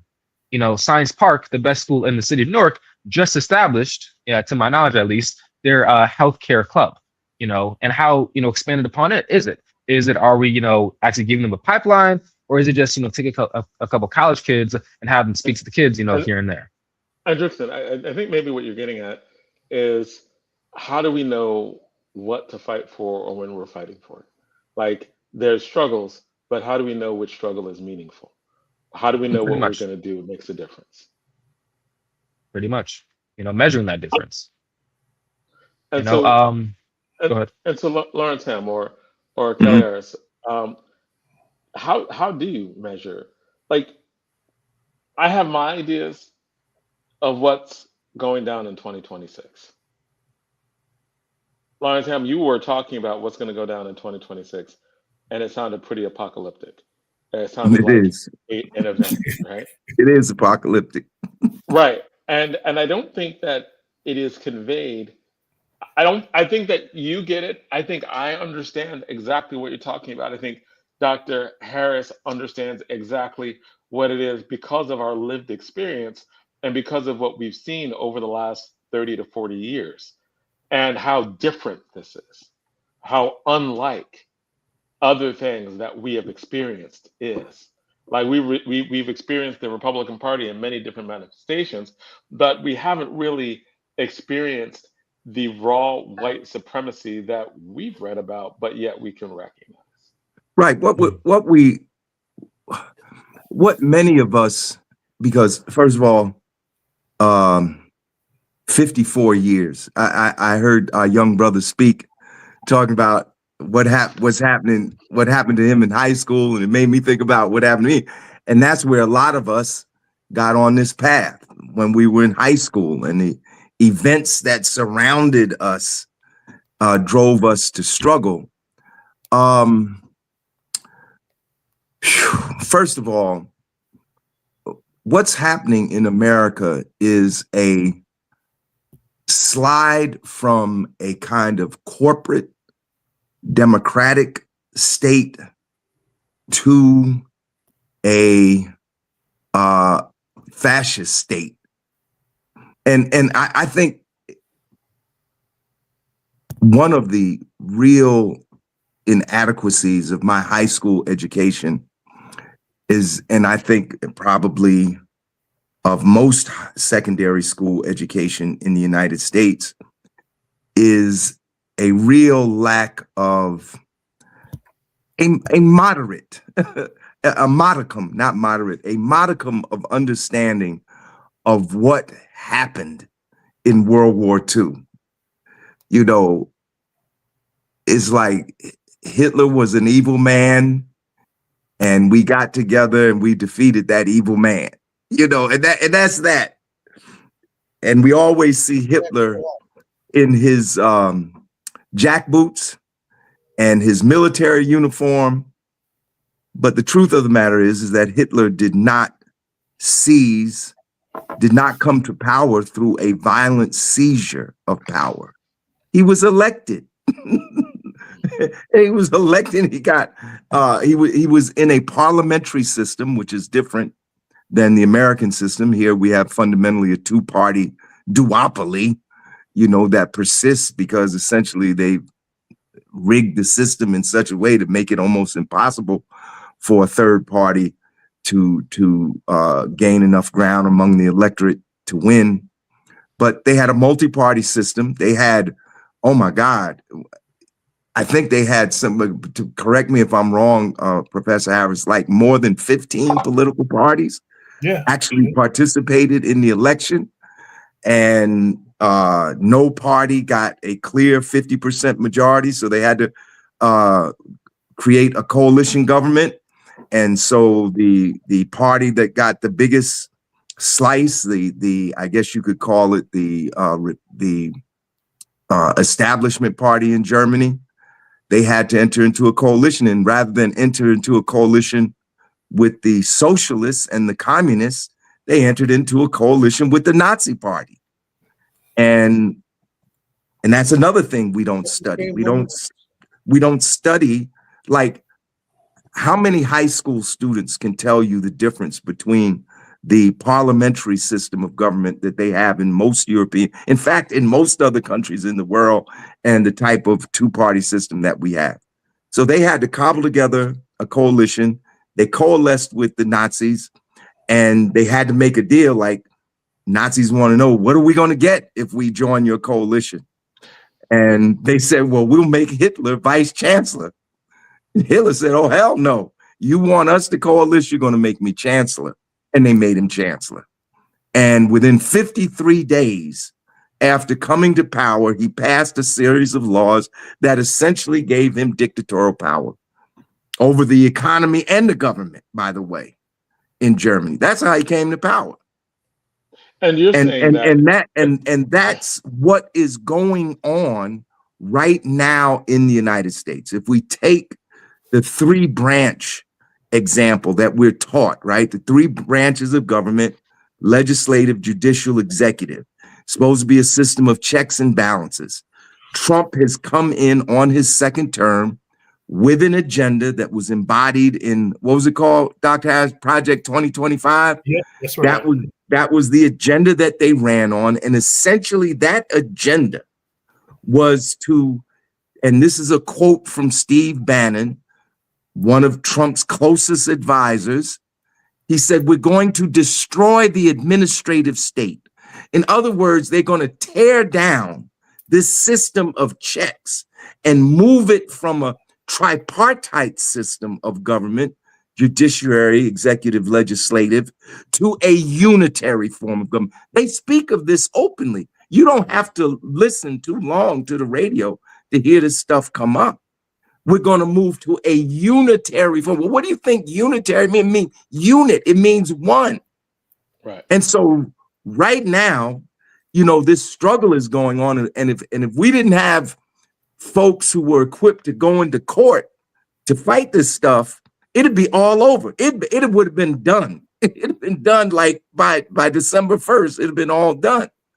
But there have been a number of organizations, legal organizations, that ACLU, for instance, and others that have taken them into court, and they've really won on a large number of issues, but they've also lost on a large number of issues. Why? Because the right wing got control of the Supreme Court. So when you fight something in court, if you have the money, you can keep fighting it all the way up to the Supreme Court. And the Supreme Court has, in the majority of cases, ruled in Trump's favor. Not only have they ruled in Trump's favor in legislative matters and regulatory matters, they have given him immunity. They have said that this person essentially is immune from prosecution while he is in office. So the guy's doing anything he wants to do. Now the question is, what's going on right now in the court is the question is, all the people working for him, do they have immunity too? That's a battle that's getting ready to be fought right now. So what they're setting up a dictatorship. They're setting up an effort to steal this election. I believe they stole the last one too, but for argument's sake, let's just talk about 28. They just asked, the Department of Justice has asked every state to give up its voter rolls to the federal government. Right, and clear Do you have an idea why that is? Why would the federal government, who has no role in state and local elections, why would they want a state's voter rolls? They want a state's voter rolls so that they can purge people from those voter rolls, so there won't be enough people left to vote to defeat them if they're forced to engage in the charade of elections. So it seems like, I'm going to finish because I'm going to have to jump off in a minute. Or there's the other scenario. You know, you've heard in the song, right? The whole thing, the iron fist and the velvet glove. Yeah. Fascism essentially is when they take the velvet glove off of the iron fist. That's right. And the other scenario is that Trump has been moving these federal troops into these cities to try to precipitate a confrontation, to precipitate a crisis, so that he can declare martial law and cancel elections. Because he said it. You gotta take these people at their word. He said, I'm gonna be a dictator, but I'm just gonna be a dictator for a day. But he told you the first time, I'm gonna be a dictator. His biggest backer, Elon Musk, at a victory rally, the richest man in the world, on his way to becoming the first trillionaire in the world. A billion is 1,000 million, and a trillion is 1,000 billion. If you have that much money, you don't need a government. Right.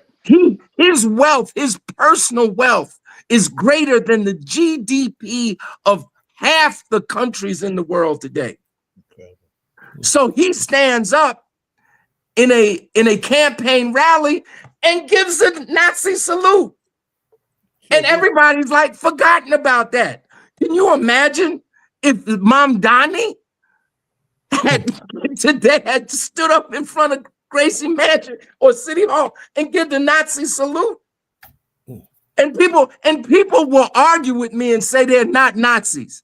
He stood up in front of the world, all the television cameras, and gave the Nazi salute. But if you're a scholar, all you have to do is read what these people are writing. Talk about some of these books, Dr. Harris. Peter Thiel wrote a whole book on how he wants to establish a techocracy. Yeah.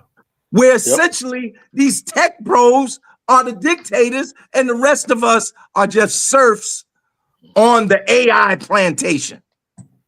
This is even mirroring a lot of the science fiction that people were talking about as well. Donna? No, just Chairman, before you jump off. So in all your scenarios, is our biggest pushback is everybody getting out to vote? Is the vote the biggest pushback? Yes. Number one, we must vote. Anybody that tells you not to vote, they're doing you a disservice. You better vote while you still can vote. Because right now there's a case in front of the Supreme Court. It's Louisiana versus Calais, Callais. That's right. And that case, if it's decided in the favor of the plaintiff, that case will make racial gerrymandering legal. Yeah. And they will redraw all these district lines, these congressional district lines, so that Black people can elect nobody else. Right. So 1, we got to vote. 2, we got to mobilize. Why you think the troops had to leave Chicago? The troops had to leave Chicago because the people of Chicago were putting up massive resistance. I don't know what people are looking at who can't see that we've had the largest mobilization of protests since the Black Lives Matter movement. Millions of Americans have been mobilizing around the country in protests in these No King rallies and these No Kings demonstrations and demonstrations similar to those. So people got to be in the streets. Another thing people have to think about is the possibility of a national general strike. Because if Trump and them make a real heavy move, say for instance, he wakes up and says, I'm issuing an executive order, we're declaring martial law. I mean, do you think that elections can't be canceled? Don't you remember after 9/11, the New York City election was canceled until the following year? It's easy to cancel an election. And you know what the shame of it is that so many people are sheeple. They're sheeple. They will go along with whatever is going down. And the worst part of it is that there will be some Negroes who will actually stand up and defend Trump. Oh, what do we need elections for? It's a waste of time anyway. Right. Nicki Minaj. Right. And hip hoppers. Throw all her damn MPs, CDs, pictures, all social media. Get rid of all of that. And I think terrible house and I honestly think all that. I think the thing that matters most is the stuff need to be put on blast. I think the stuff that matters most is the stuff that Chairman Hamm said when he was like, it's about mobilization. Because it is about elections, but I think it's about everybody coming together in lots of different ways. Some of it's going to be mass mobilization. Some of it might be a general strike. Some of it might be community meetings and block watches. I think people have to talk to one another. I think people have to get out in person and make community with each other. Because I think that one way or another, we're going to need each other. And I think that the way in which they're working is to make us all isolated and make us all think that we're going to be isolated. Because at some point, and I think that this is what you've been alluding to, Chairman. Right, but at some point, I think, Chairman Hamm, what you've been alluding to, what you have not said, bluntly, is that at some point, they're going to start killing us. And they've already prepped us for it. They're doing it in Venezuela when they have these judicial killings. That's right. Right? They have judicial killings, but they're saying they're doing it to drug dealers. So even though they're not following any procedure. John Wilson Brutus died in custody at Delaney Hall. That didn't happen in space. That didn't happen in California. Didn't happen in El Salvador. It happened in Newark.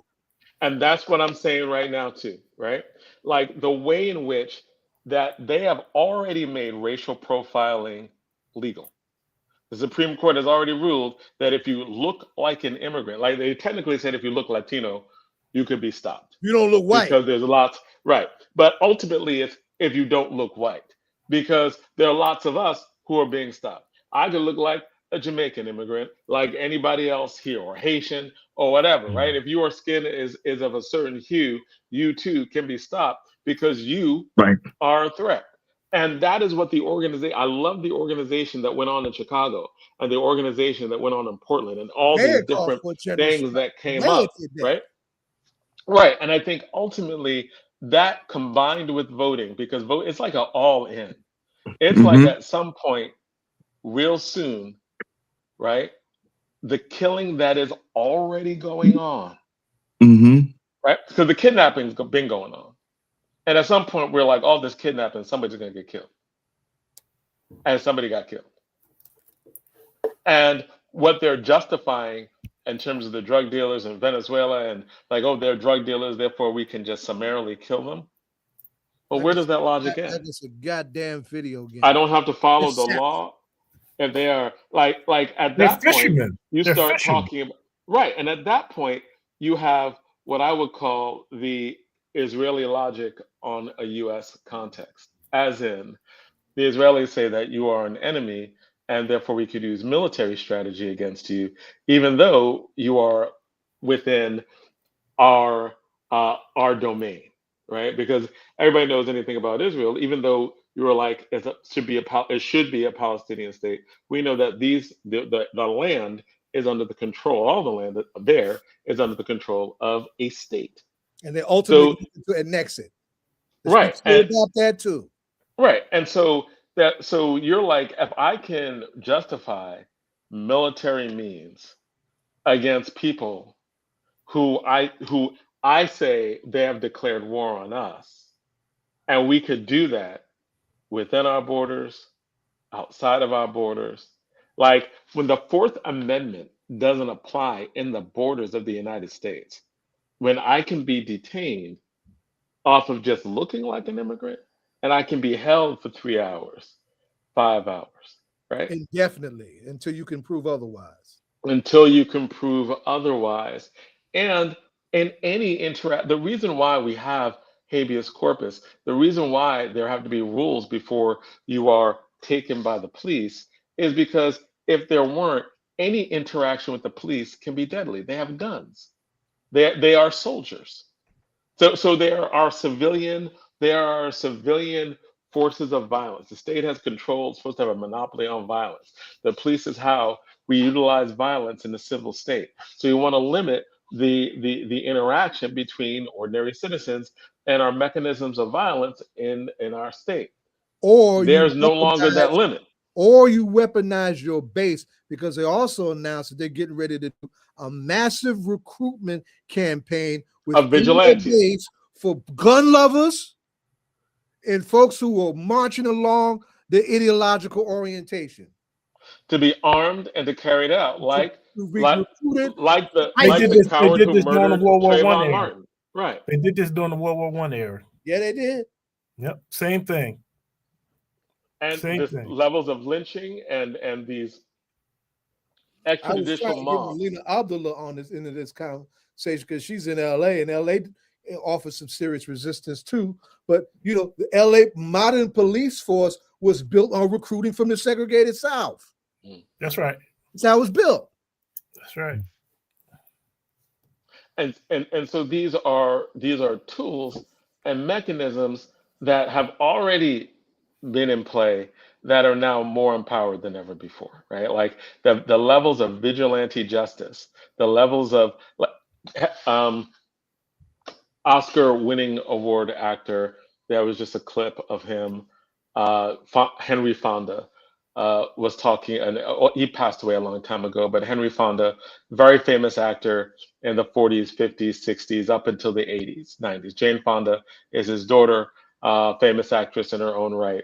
He was giving an interview about when he was growing up and the lynching he witnessed as a child in Omaha, Nebraska. And his father knew a lynching was going to take place. And the father brought him to the town hall in his office that overlooked the town hall. And he saw as a child, a black man being dragged out, being strung up, as a part being murdered by being shot to death, right? And how the bloodthirsty crowd reacted in this 250th anniversary of the founding of the United States. This is the history that they want quiet. That this was part of who they are. Don't forget that they broke into the jail, that the man had been in jail. That's right. They broke into the jail. Took him out. overpowered the sheriff. If the sheriff was overpowered, that may be If he was debatable. overpowered, yes. And then they lynched him. That's the same way they did the colleague friends of Ida B. Wells. Right. Brought him to the jail, pulled him out the jail, lynched him. Same thing. Right. And so there's levels of vigilantism is in American history. And the thing that is so that you are responding to, Chairman Hamm, is that you understand that the language of white supremacy is the language of murder, that they are murderers, and that they are ginning up with fear and emotion, murderous undertones, because ultimately that is what white supremacy is. White supremacy is a murderous ideology, and it is evil because of the way it is murderous. It is genocidal by nature. And when they're talking about replacement theory and they're scared that they're going to be replaced, all of this rhetoric and speech. I'm a debate coach. I understand the power of language. I teach the power of language to help define reality. And the reality that they're trying to create is one in which uneducated white people need to be fearful for their lives. And Chairman, go ahead, I'm sorry, John. Because I was gonna Chairman, with you being the elder on this panel right now, the wiser one. Well, the elder was right. I don't know about the wiser one. The elder was right. And then, complete opposite, Drixon, I'm glad you came back on, with you being the younger on this panel. The conversation, I mean, my mother was born in 1940, and I know some of the conversation that she kind of had when I was growing up, the sacrifices and stuff she made so that we wouldn't, my generation, you know, the grandkids would not have to. And this history that keeps repeating and the fear white people have, it's just,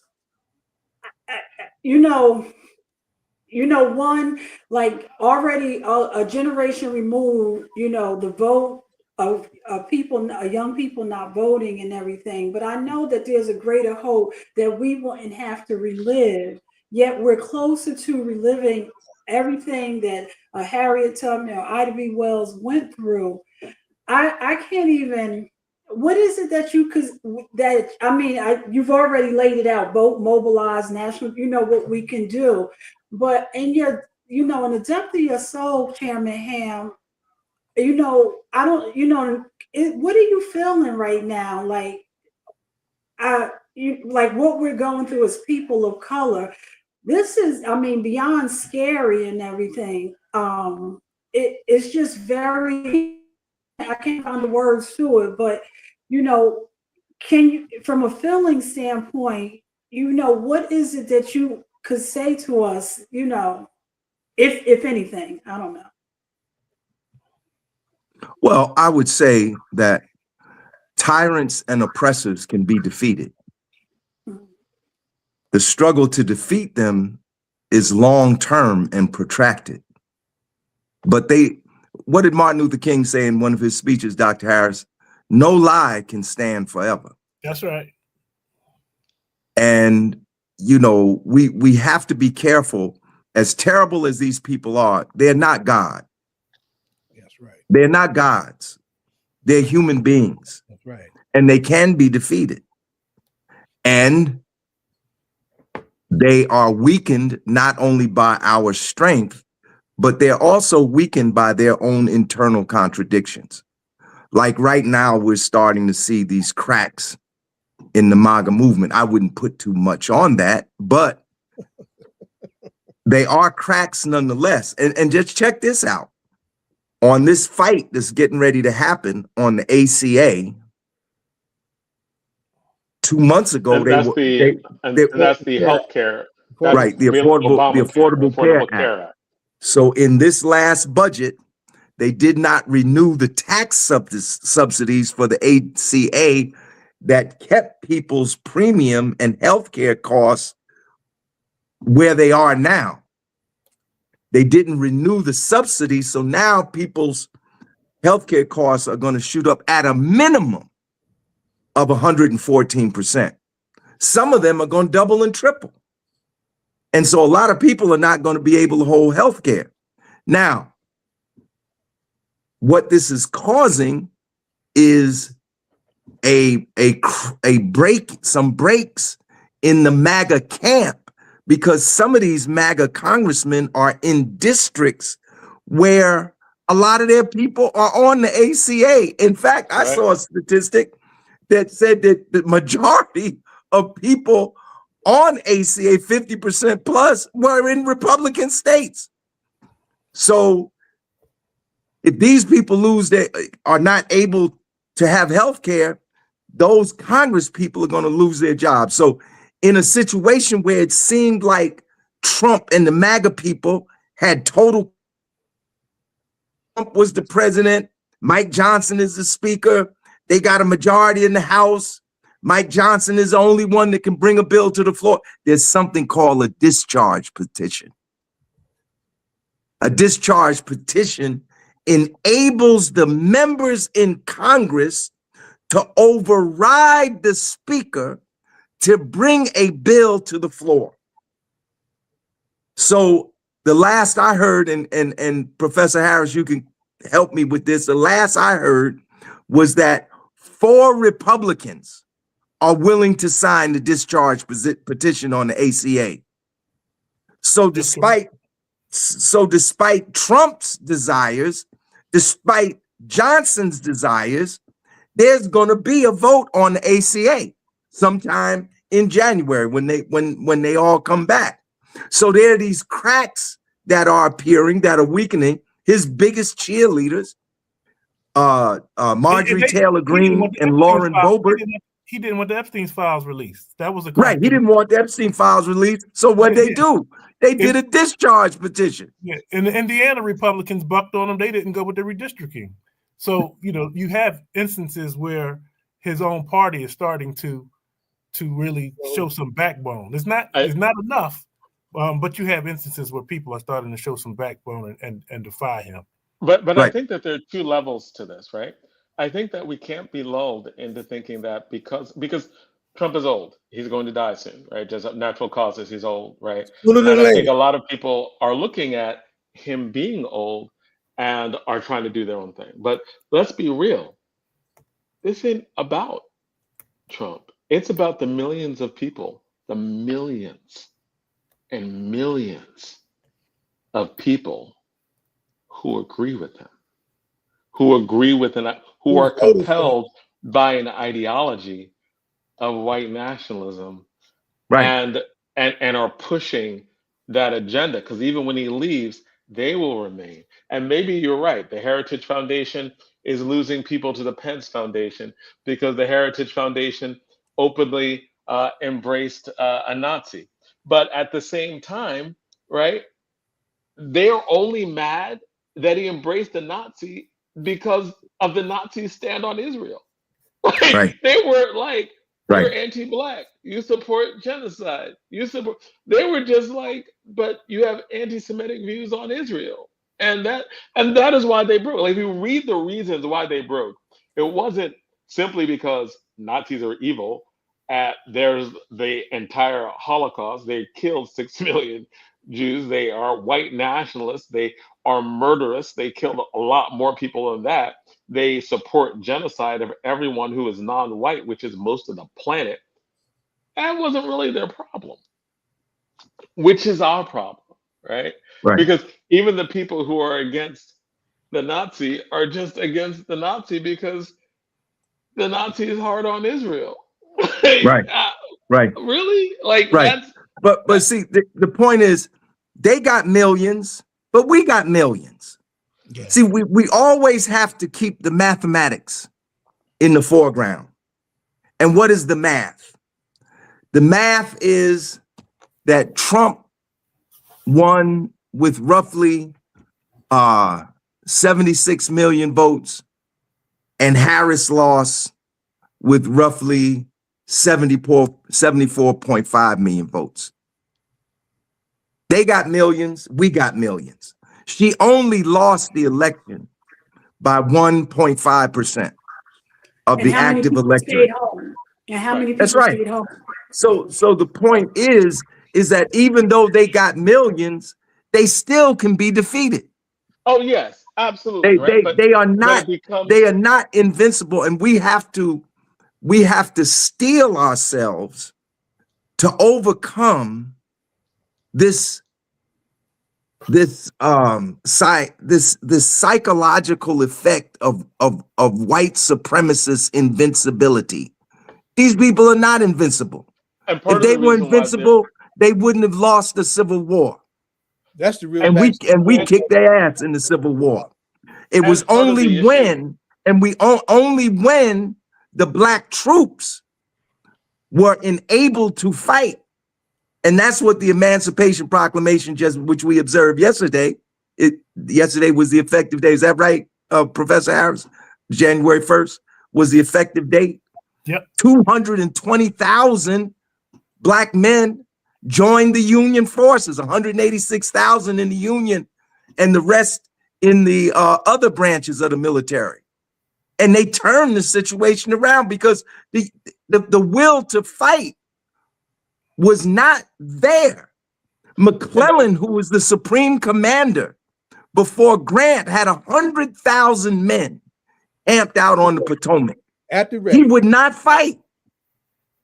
And then finally, Harriet Tubman, Frederick Douglass, Thaddeus Stevens, and Charles Sumner convinced Lincoln, say, you got to put arms in the hands of those who have the greatest interest in winning this war. And that's what the Emancipation Proclamation was. It was a military recruitment document. And we don't, I bet you, I would challenge any teacher to find me one student who can name one of the battles that black soldiers fought during the Civil War and helped to win. And they can't even name the one that was in the movie. And the movie was Glory, and that was Fort Wagner. Right. What about St. Petersburg and Appomattox? What about Antietam? What about Gettysburg?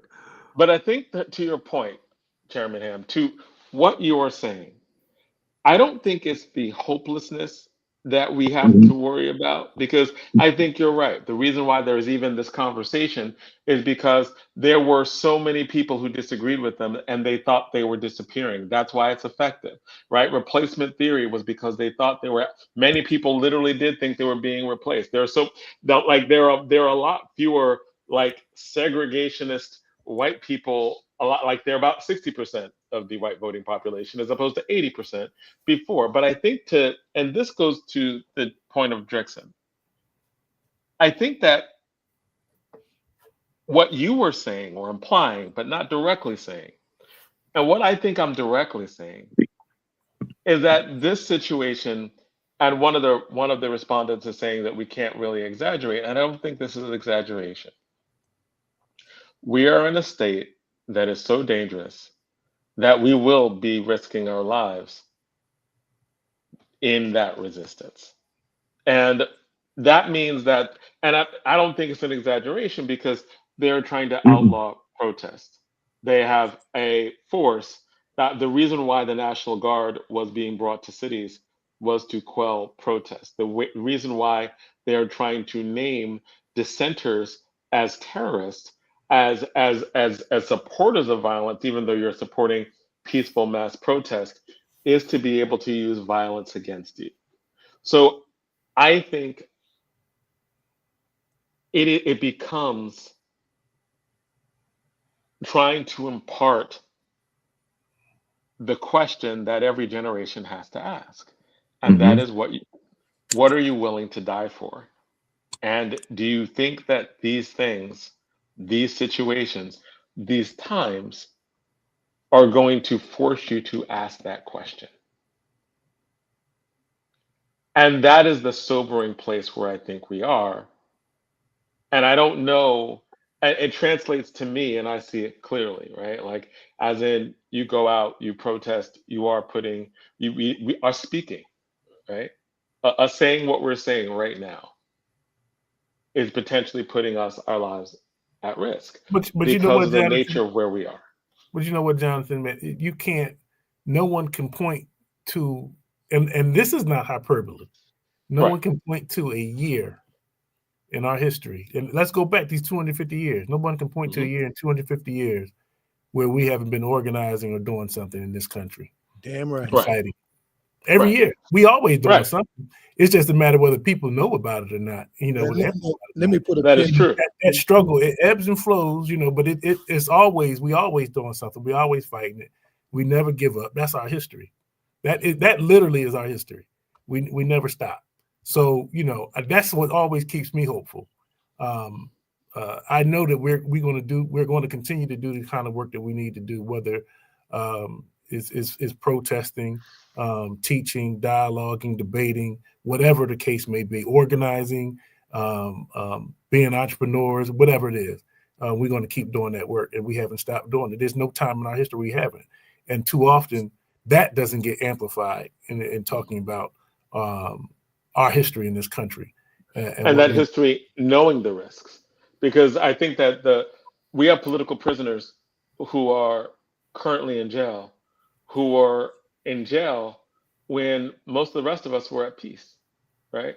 Like, we were not protesting, we were not fighting for things, but some of us were always fighting for things.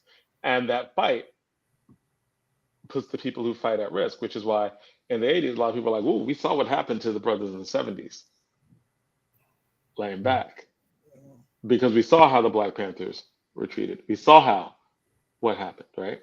And I think, having said that, let me put a pin in several things that are coming up that we need to pay attention to on our side in 26. Ademo, before we leave, you got to lift up January 19th, our March for Dr. King, right? July 4th, Philadelphia and Atlanta are going to be hotbeds for Black protests. And part of Philly's protest is going to be Mumia. He was sentenced to death on July 3rd, 1982. So those crackers on their jury could have a nice 4th of July. It is that plain spoken by one of the most racist judges in the country at that time. That was Albert Sabo. And in the South, in Atlanta, the People's Senate, which was came out of a tribunal on human rights that we did in 2021. Some of us are encouraging to shift the support that they tried to offer for Imam Jamil, who died in captivity in the state of Georgia, to Siddiqui, who was in captivity in the state of Georgia, so he doesn't die in prison. So that's coming up in 2026. So I want folks to put a pin in that, to jump in it, because hey, you see a good fight, you crazy like me, you jump in it. And I know that we're heading toward the end of this particular segment. I know we have our guest in the back for our Stolen Live segment. And all of our segments are blending together. But Drixon, what do you think of the conversation so far? Talk to us. Yeah, I think that more than anything, obviously the chairman is extremely passionate about this stuff.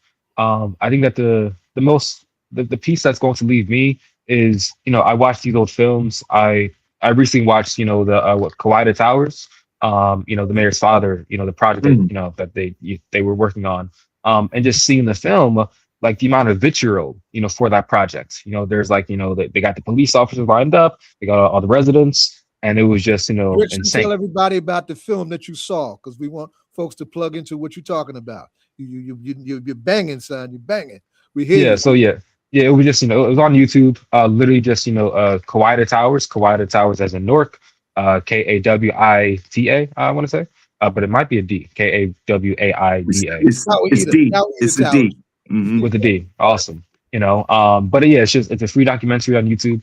And it was, I enjoyed it.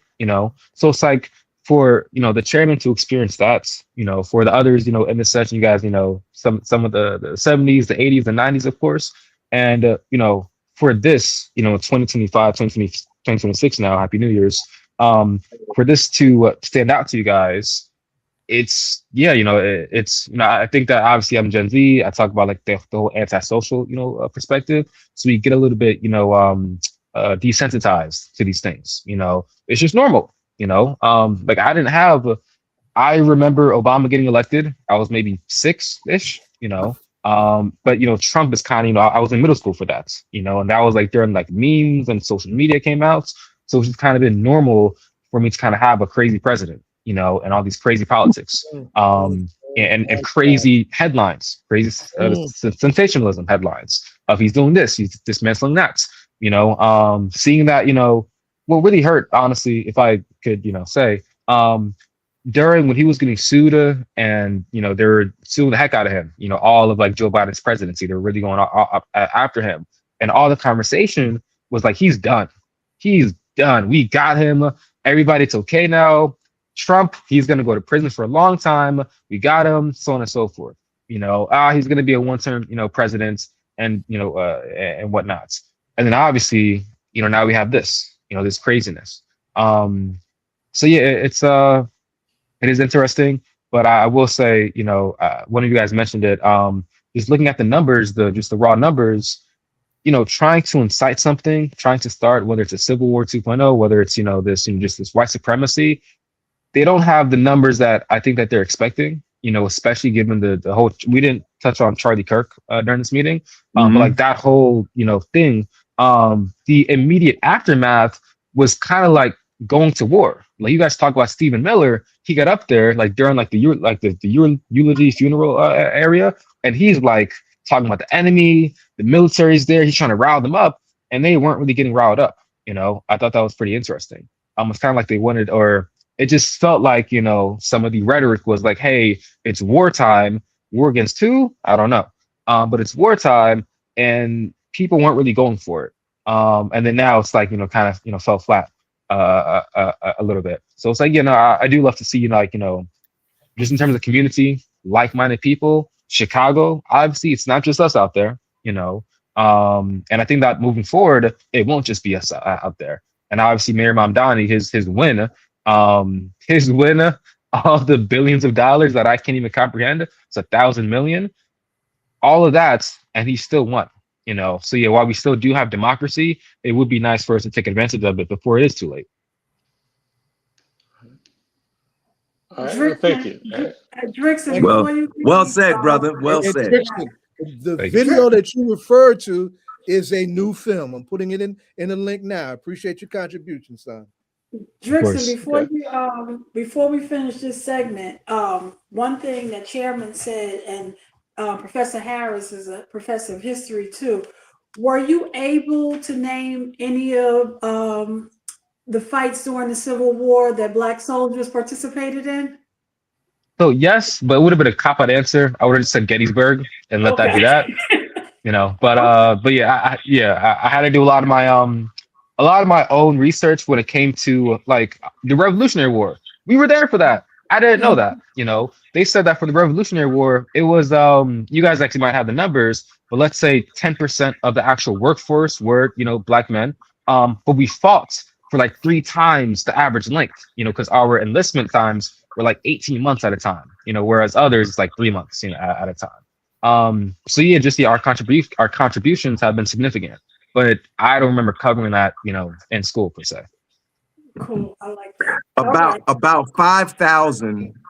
And Dr. Harris, I need you on this one because I'm dealing with old. But old I know stuff. we are getting ready to. We are going to have to go to the people at the back. So we got to come back on that. That was a good question, Chairman. But with Drickson, excellent question.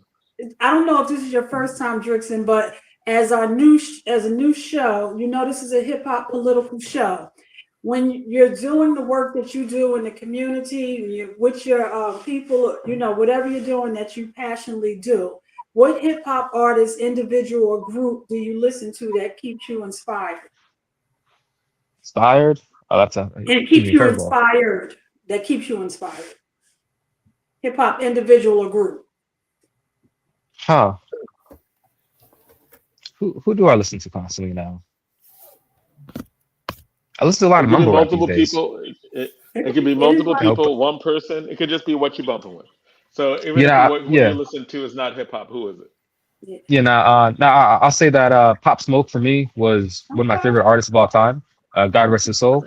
Both on and off the court, if you will. I think that he was pretty good. You watch his interviews, he was a gentleman. Pop Smoke, okay. Yeah, Pop Smoke sound like who? 50, who? You sound just like 50, right? Sound like 50. Yeah, 50. Okay, well, thank you. Go ahead, Jonathan. And I was going to say thank you, and thank you for being on for this segment. Chairman, I'll let you end it off before we bring on our next guest. Right. I just want to urge everybody to come out and join us on January 19th. That is the Martin Luther King Day holiday. We're having a March of Resistance on Monday, January 19th, 12 o'clock noon. We're going to meet at the Martin Luther King statue, 495 Dr. Martin Luther King Jr. Boulevard in Newark, New Jersey. And we want everybody to come out. We want organizations to endorse. Right now, up to 75 organizations have endorsed so far this year's March of Resistance, and we want to get several hundred more to endorse by January 19th. That's right. The other thing, last year. huh? How many did we have last year? We had 300 organizations endorsed last year. At least to that 300. And Pardon? after a full year of Trump, we should have more than 300. Oh yeah. Right. That's a whole nother discussion. Let me just say real quick, for those who can read National Security Presidential Memo number 7.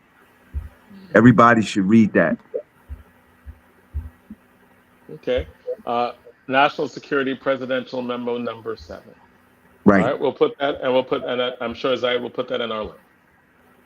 All right. Thank you so much. Always an honor to have you on, Chairman Hamm. Always honored to have you on, Dr. Harris. And we will see you very shortly. All right. Thank you for having me. Y'all take care. All right. Well, and Dr. Kelly, what are you listening to? Oh, I'm old school hip hop, Philly hip hop, man. And when I get inspired and I'm in my work mode, I go back to Tough Crew, Philly, listening to my part of town. So damn tough. All right. Well, thank you. And I know that we have, and thank you for your patience for our guests and Kathie Cheng and Justice from. That's Kim. And thank you both for being on. Oh, I'm sorry. And Zaid, you can do the better introduction for me. And Drixon, you can stay on. He went out, but Drixon, if you're still here, or else you could stay on. Yes, you come back on. Okay. Yeah, we got a heavy on January 11th. We have the annual Stolen Lives Induction ceremony, which is a reception of a national network of family survivors who have lost loved ones to police violence, receiving recent families who have faced the same haunting experience. It's a national support mechanism for families who have been impacted by deadly police violence. The Stolen Lives Project, part and parcel of the right and the left hand of the October 22nd National Day of Action Against Police Brutality, has been doing this for some years now. And so this year's presentation will be just next weekend. So Kathie Cheng, our point person for that, will tell us about how that looks, who's going to be involved, why that's important. And we have a family survivor, right? Kim Vaughn, who lost her partner, Muhammad Isafan, into the hands of the police in Ohio in a horrible police killing, right? And who's been in a very real way, Kim, and I'm bigging you up because I'm very proud of you, an army of one, and how she has been standing up against a lot of odds with in many cases, not the kind of support that you would expect to see for what happened to her Muhammad, right? And it's, you know, and there's so many layers to that, you know, and I hope we have time to unpack some of that, right? So we want everybody to look forward to January 11th.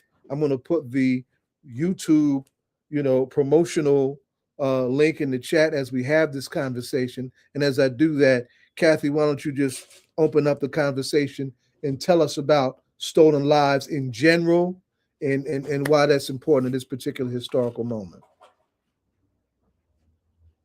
You're muted, Kathie. There you go. There you go. I was having some problems with tech here.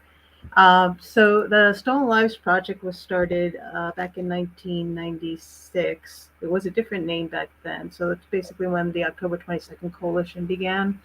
So in 96, a number of organizations and individuals decided that it was important for there to be a very public,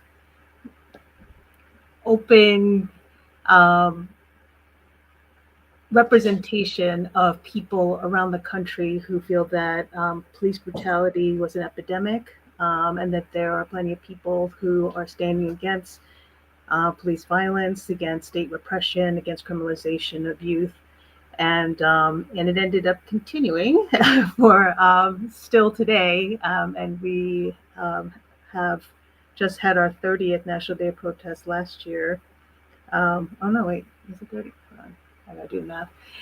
So the Stolen Lives Project began about the same time, because back in 96, there was no official documentation at all of those who had been killed by police.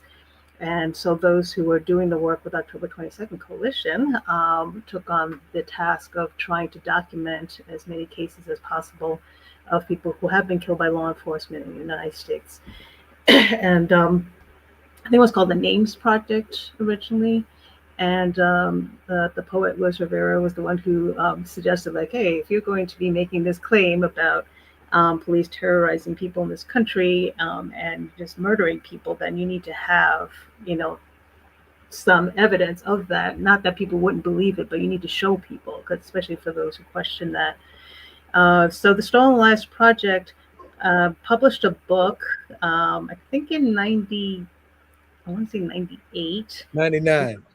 No, the second edition came out in 99. There was a first edition that was kind of just a newspaper print, and it was like 500 names. But in 99, there was a book that was published, and it took a lot of volunteers around the country, including families, doing the research, basically like folders and folders and folders of newspaper clippings, because the internet was around then, but wasn't really easily used or easily accessible.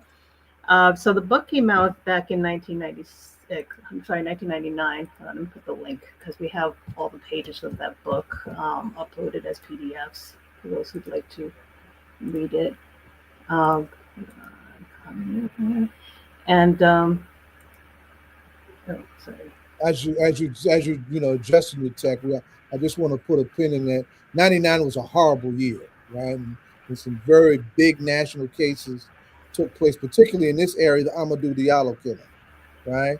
And it just really magnified for many in the general land of public opinion just how epidemic police brutality was. And so the coming together of this coalition and this documentation effort was genuinely in that historical moment right on time. And to this day, you still don't have state and federal governments that do any kind of meaningful documentation on this kind of violence at all. Mm-hmm. Back then, it was, and for many years after, it was basically just the FBI's documenting justifiable homicides, basically. So it's just numbers, like no names, no information, no details. And while Obama was president, there was an attempt to create a sort of accounting of people who've been killed by law enforcement. And I think by the time Trump came in, he kind of just nixed that whole thing. But the Stolen Lives Project has been attempting to continue to do the work in terms of showing that very often when we hear about a police killing, it's, we hear it in the news. Very often the person who was killed is being depicted as somebody who was criminal, who the police were protecting everyone else from, a menace to society. They had a criminal record, which the cops don't know when they kill them often, or they had drugs on them, which of course not a reason to kill somebody either, or they were threatening, or the police feared for their lives. That became something that was a typical reason during the trial for the cops who killed Diallo. Like, they just claimed that they feared for their lives. And I was like, oh, well, in that case, then it was justified. So because very often the public only reads here in the news the story, and because police, law enforcement are like with the official voices that media often turn to get the story. So it's usually the story that police come up with to cover up what happened. So that's a story that kind of stays with people. Like, even if it comes out later, like, oh, actually, this is what happened. And especially now, because we have like the body cam footage, we see this is actually what happened. But the initial story is what usually sticks in people's heads. And so even when the truth comes out later, whether or not it gets publicized by media, often it's the families who kind of have to get the word out themselves and let people know what happened. So part of what the Stolen Lives Project tries to do is to kind of show the truth of what happened and what happens after too, because when many people see for any news coverage of someone who's been killed by police, if it's kind of like, oh, okay, so there was a trial, or there was often it is not a trial. It's often just justifiable homicide, or went to a grand jury and the cops were not indicted, or the rare instances when there is a trial, it's not for murder or for manslaughter, and it's often wrongful death suit. So using a civil suit, because that's kind of the only route that a lot of families get to take. So through the after these decades, in terms of how these police murders are constructed in media, it's kind of become a trope in a way, so that people kind of familiarized with, like, this is how what typically happens, and then it kind of becomes normalized. So part of what we want to do is just have people remember, like, these are people that somebody loved, people with complex lives, that they're not just someone who just another statistic. So the Stolen Lives Project basically documents those who have been killed by police, whatever information we can get. Unfortunately, sometimes all we have is media. But if we could, and of course now, because we have social media, we get to hear a lot more that usually isn't publicized.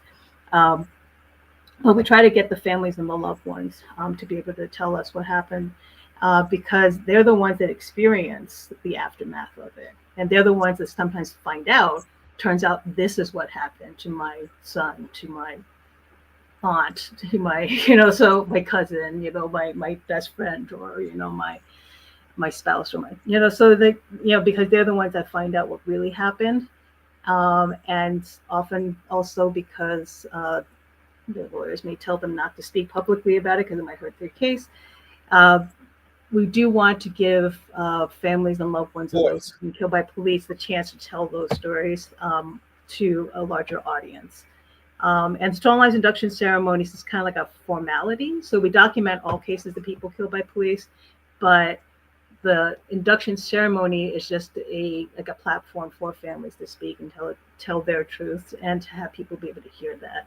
And since COVID, since the pandemic, we started doing it as a live stream, which has been great, because there are a lot of families who are kind of isolated where they are, and they don't have a support system, or they just don't have people around that they can speak with or to connect with. So this was a way to get their stories out there, having to connect with families around the country. Jonathan, we need to check something, because I just saw something that said our Facebook feed ended. All right. And I don't know if that's because we had an abbreviated show last week, But it's something we need No, to no, I will check. I'll check that out. Continue the show. Look at right. the show. We're still live, and Right. it says we are still live on both Okay. mediums. So All they right. might want to check their own feed. Okay. But as of right now, it looks like we are live on both Facebook and YouTube. All right. All right. All right. So Kathie, thank you for that intro. So now over the year, if you had to put a number on the number of families that have been brought through the Stolen Lives induction space, give us a ballpark number. How many families we're talking about?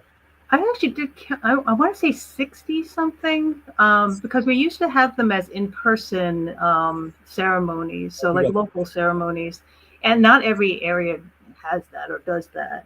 In New York, we were trying to do it every year for a while, and actually, since we started doing it as a live stream, we kind of fell off on doing we wanted to do the in-person ones because there's something special about families being able to actually connect physically with each other, be able to like hug each other, hold each other, that you can't do on a live stream. So we kind of want to get back to trying to do in-person ones.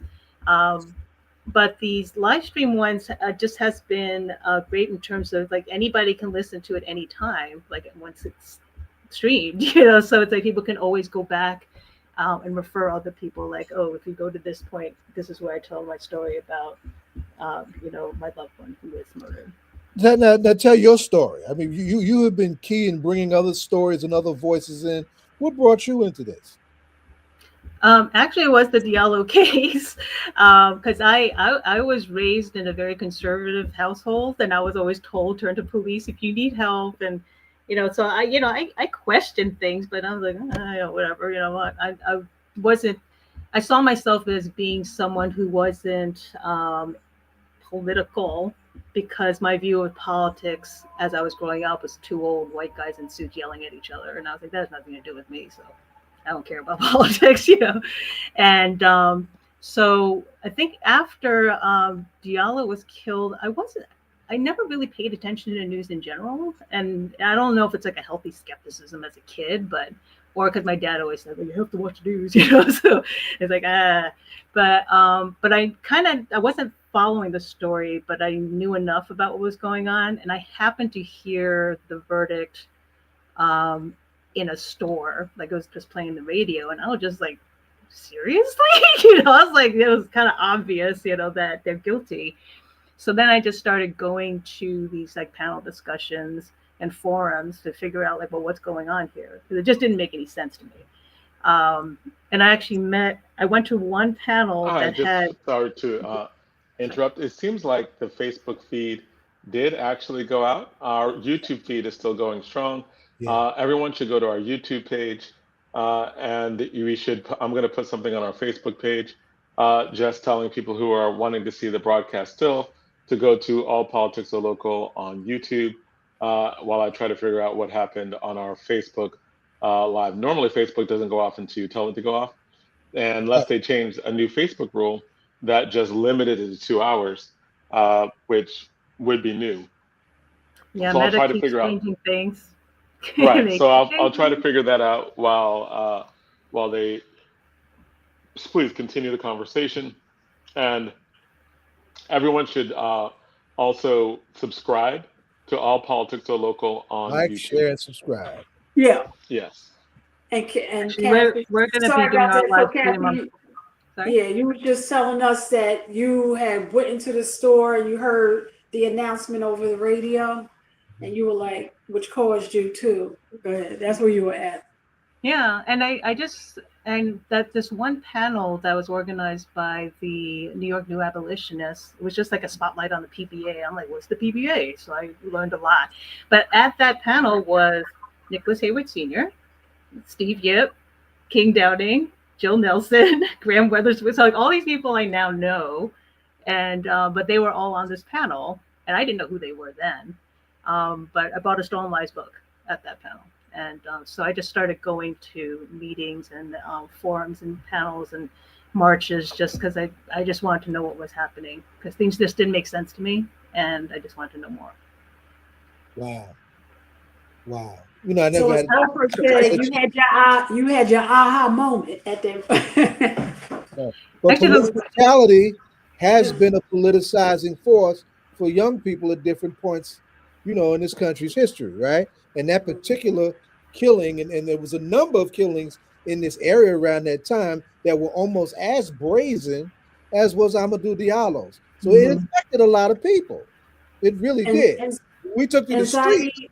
Wait a minute. When we took to the streets of New York and New Jersey, you could see how many people it affected, whether they were actively organized in their previous backgrounds or not. Sometimes it's events like that that politicizes people and brings them to movement spaces. So I just wanted to put a pin in that. Go ahead, Donna. Ask your question, and we're gonna move to Kenney. No, I was just gonna say, and as Kathie was talking, Justice held up. And what were you holding up, Justice? That's what you were holding up. Kim was holding the Stolen Lies book up.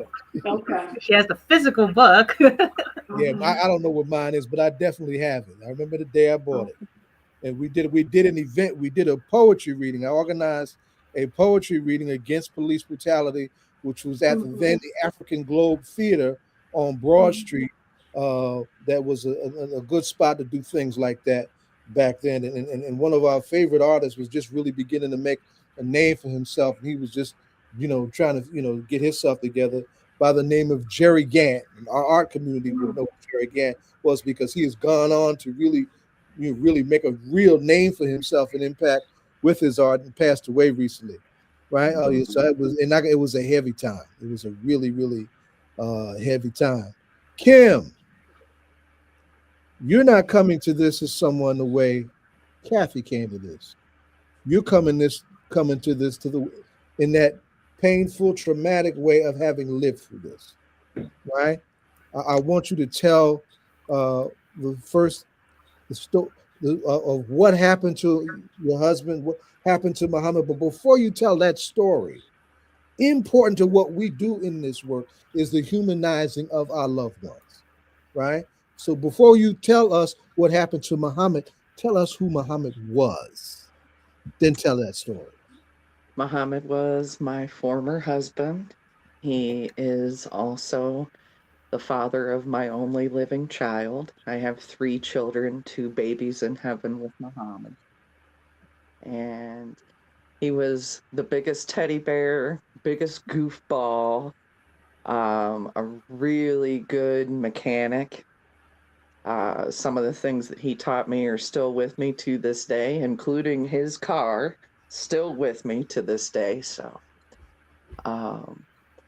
but he did have a very strong, fiery side, a very loyal side.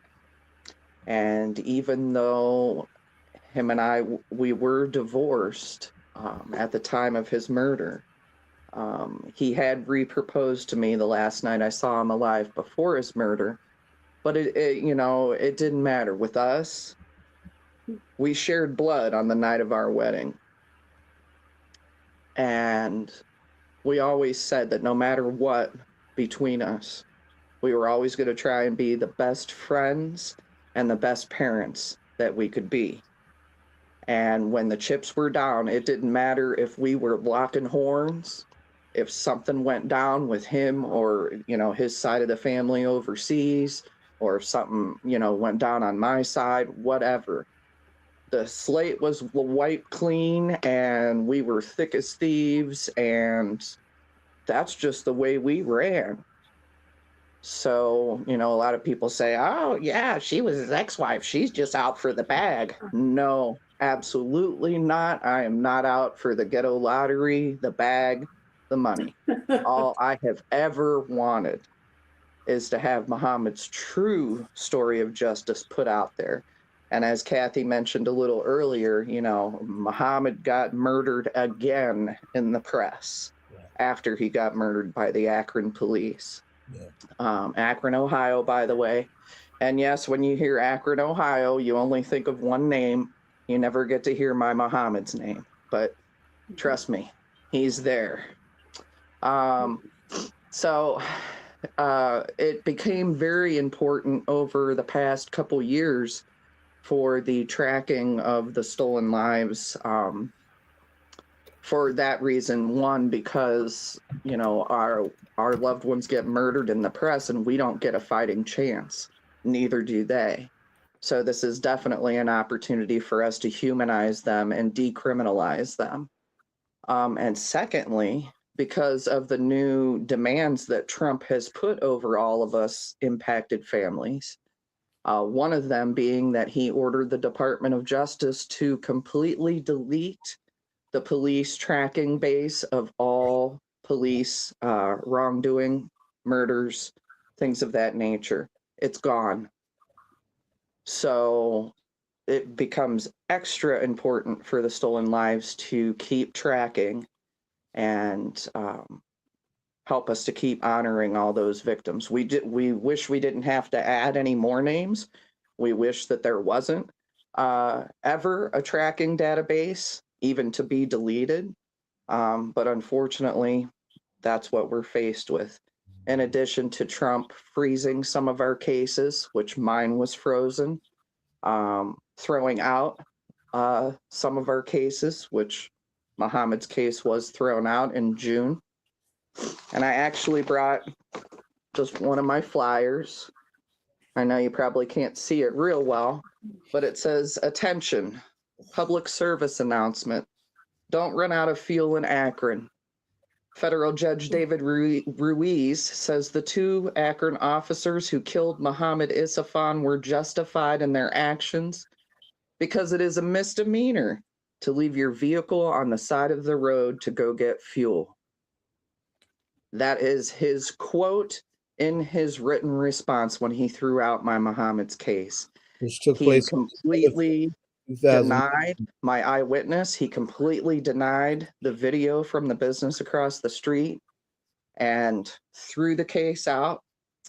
Muhammad had simply ran out of fuel and was walking home to get his gas can, and 3 houses away, he had his hands up in the air, took a direct shot to the chest, and then turned to run for his life and took 14 more in the back. It also says he didn't deserve to die for that. Yeah, and but in all of the darkness, there is a little bit of light. Allah is good. And my daughter and I have filed an appeal. And that appeal, just our side of the appeal, which is called the briefing, just went through 2 weeks ago. And then the defense gets to go in January sometime for their briefing. And then the 3-judge panel gets to decide if they want to send us back to trial or if they want to deny us the appeal. So that's a little bit of a breakdown. That's the end result. As I said, we just marked his 6-year anniversary. It was on December 15th, 2019. Right. At approximately 8:30. On the last, I'm sorry? I just put in the chat that there's an article on the judge dismissing the federal lawsuit. Yeah, right. Go ahead. I'm sorry. I did put my the Muhammad's petition. I know some of us have mixed reviews about petitions, but I do try to get at least 100 signatures every year. It's been real slow, as Baba Zaid said, I'm kind of the Lone Ranger out here, and I definitely don't get a lot of support if I'm 6 years out and still trying to beg people to get to 600 signatures. But unfortunately, try not to laugh. That's an example of how Muhammad has been shoved into the dark, that I've gotten no help, no support. I'm reaching out to people in New York and New Jersey like Kathie, Baba Zaid, Chairman Hamm at the People's Organization for Progress.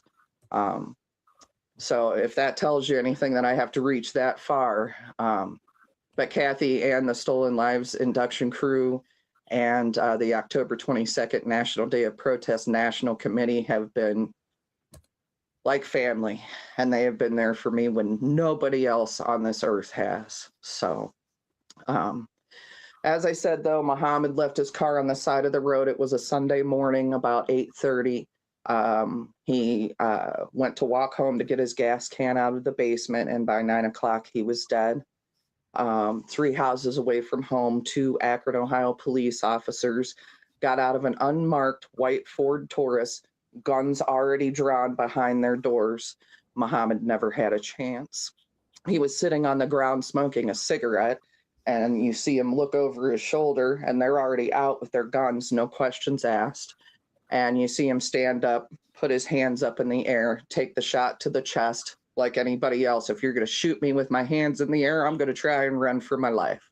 And that's what he did, and then took 14 more in the back.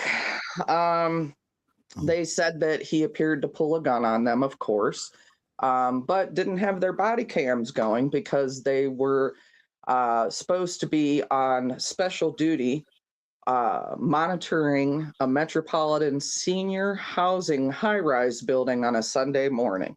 That's what they were posted to be doing. And so if you're a special duty officer in Akron, Ohio, basically a rent-a-cop, if you want to say that, you don't have to have your body cam on. So even though you have a gun and you're capable of killing somebody, but I did have an eyewitness that saw my Muhammad never pulling a gun, never posing a threat, nothing. And then I also have a video from a business across the street. The big deal is it's grainy and it's far away. Yes, it wasn't meant to catch Bonnie and Clyde having target practice on my Muhammad on a Sunday morning.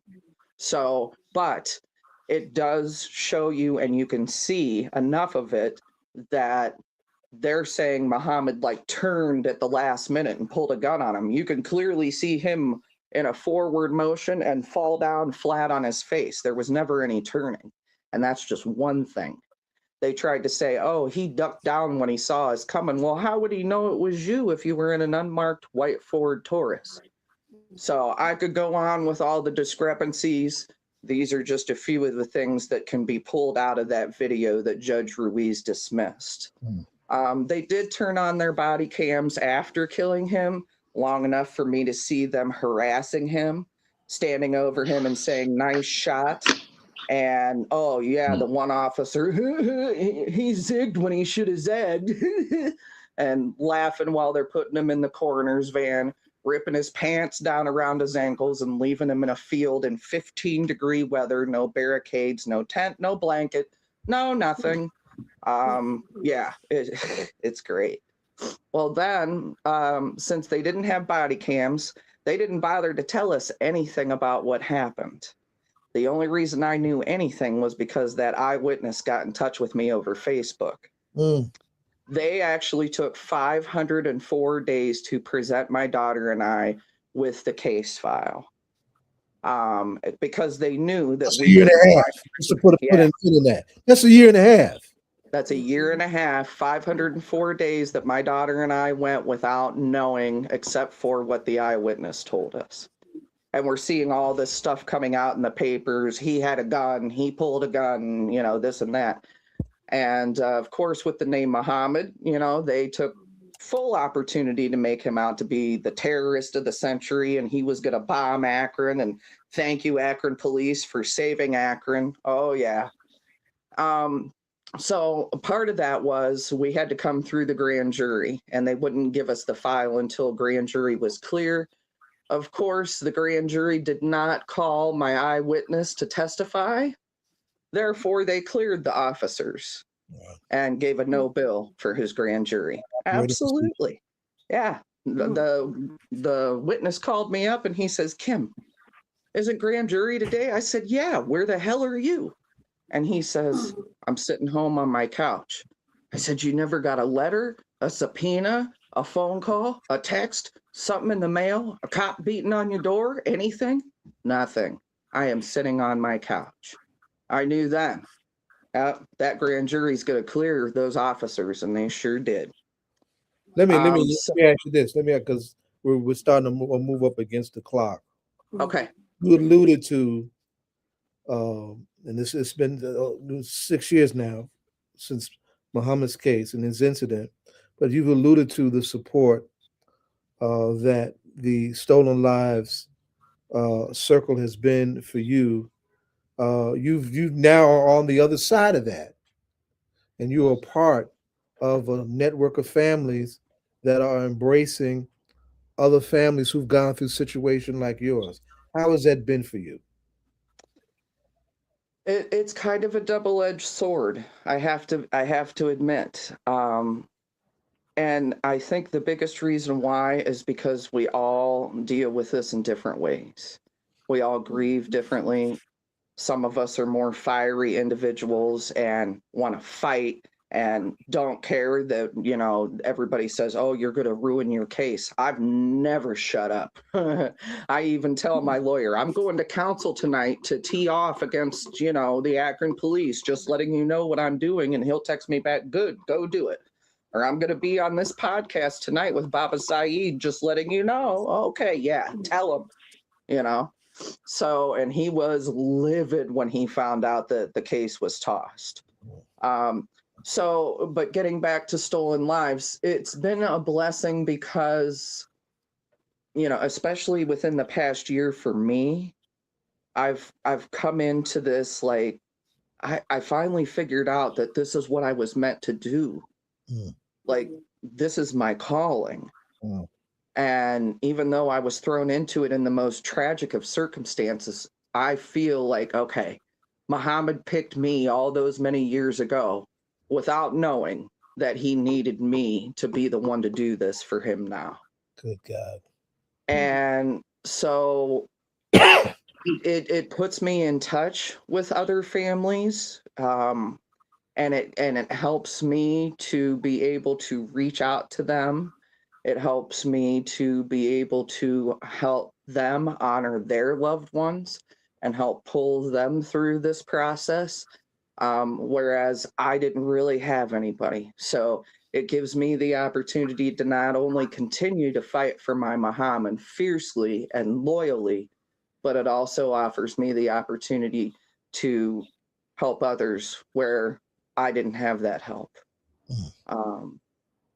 And, it's, again, it's just so important to keep bringing these victims to light, and to continue to honor them and their families and bring out their stories of truth and try to bring some kind of comfort or support, yes, especially to those like myself who are unheard of. Indeed. Thank you.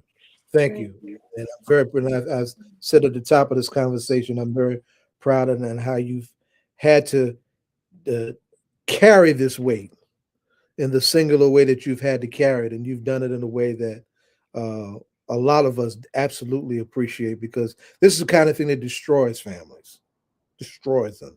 I've seen It's it. destroyed mine. We can do a whole show on how trauma rips through families when these kind of things go down, and it just, that's another. I just wanted to use that point to amplify the comfort and healing and support dimensions of the ceremony and of the circle and of the network. Kathie, give us a rundown on some of the families, because we have I think you have 6 coming in so far. 2 are from New Jersey, or from this area. We'll make sure we highlight some of those families are, and of course we have another week before the ceremony comes back. We can actually perhaps look at a part 2 or another support moment for this before January 11th. Tell us about some of the families coming aboard this year. Well, the 2 Jersey families are the mother of Najee Seabrooks and the mother of the son of Hassani Best. So those are 2 Jersey families, and we have another Ohio family who's also a Kim, the mother of Kamani Kodak Davis, killed by Ohio State Patrol. And we have another widow who, it was her husband and their 2 friends who were killed by Wisconsin.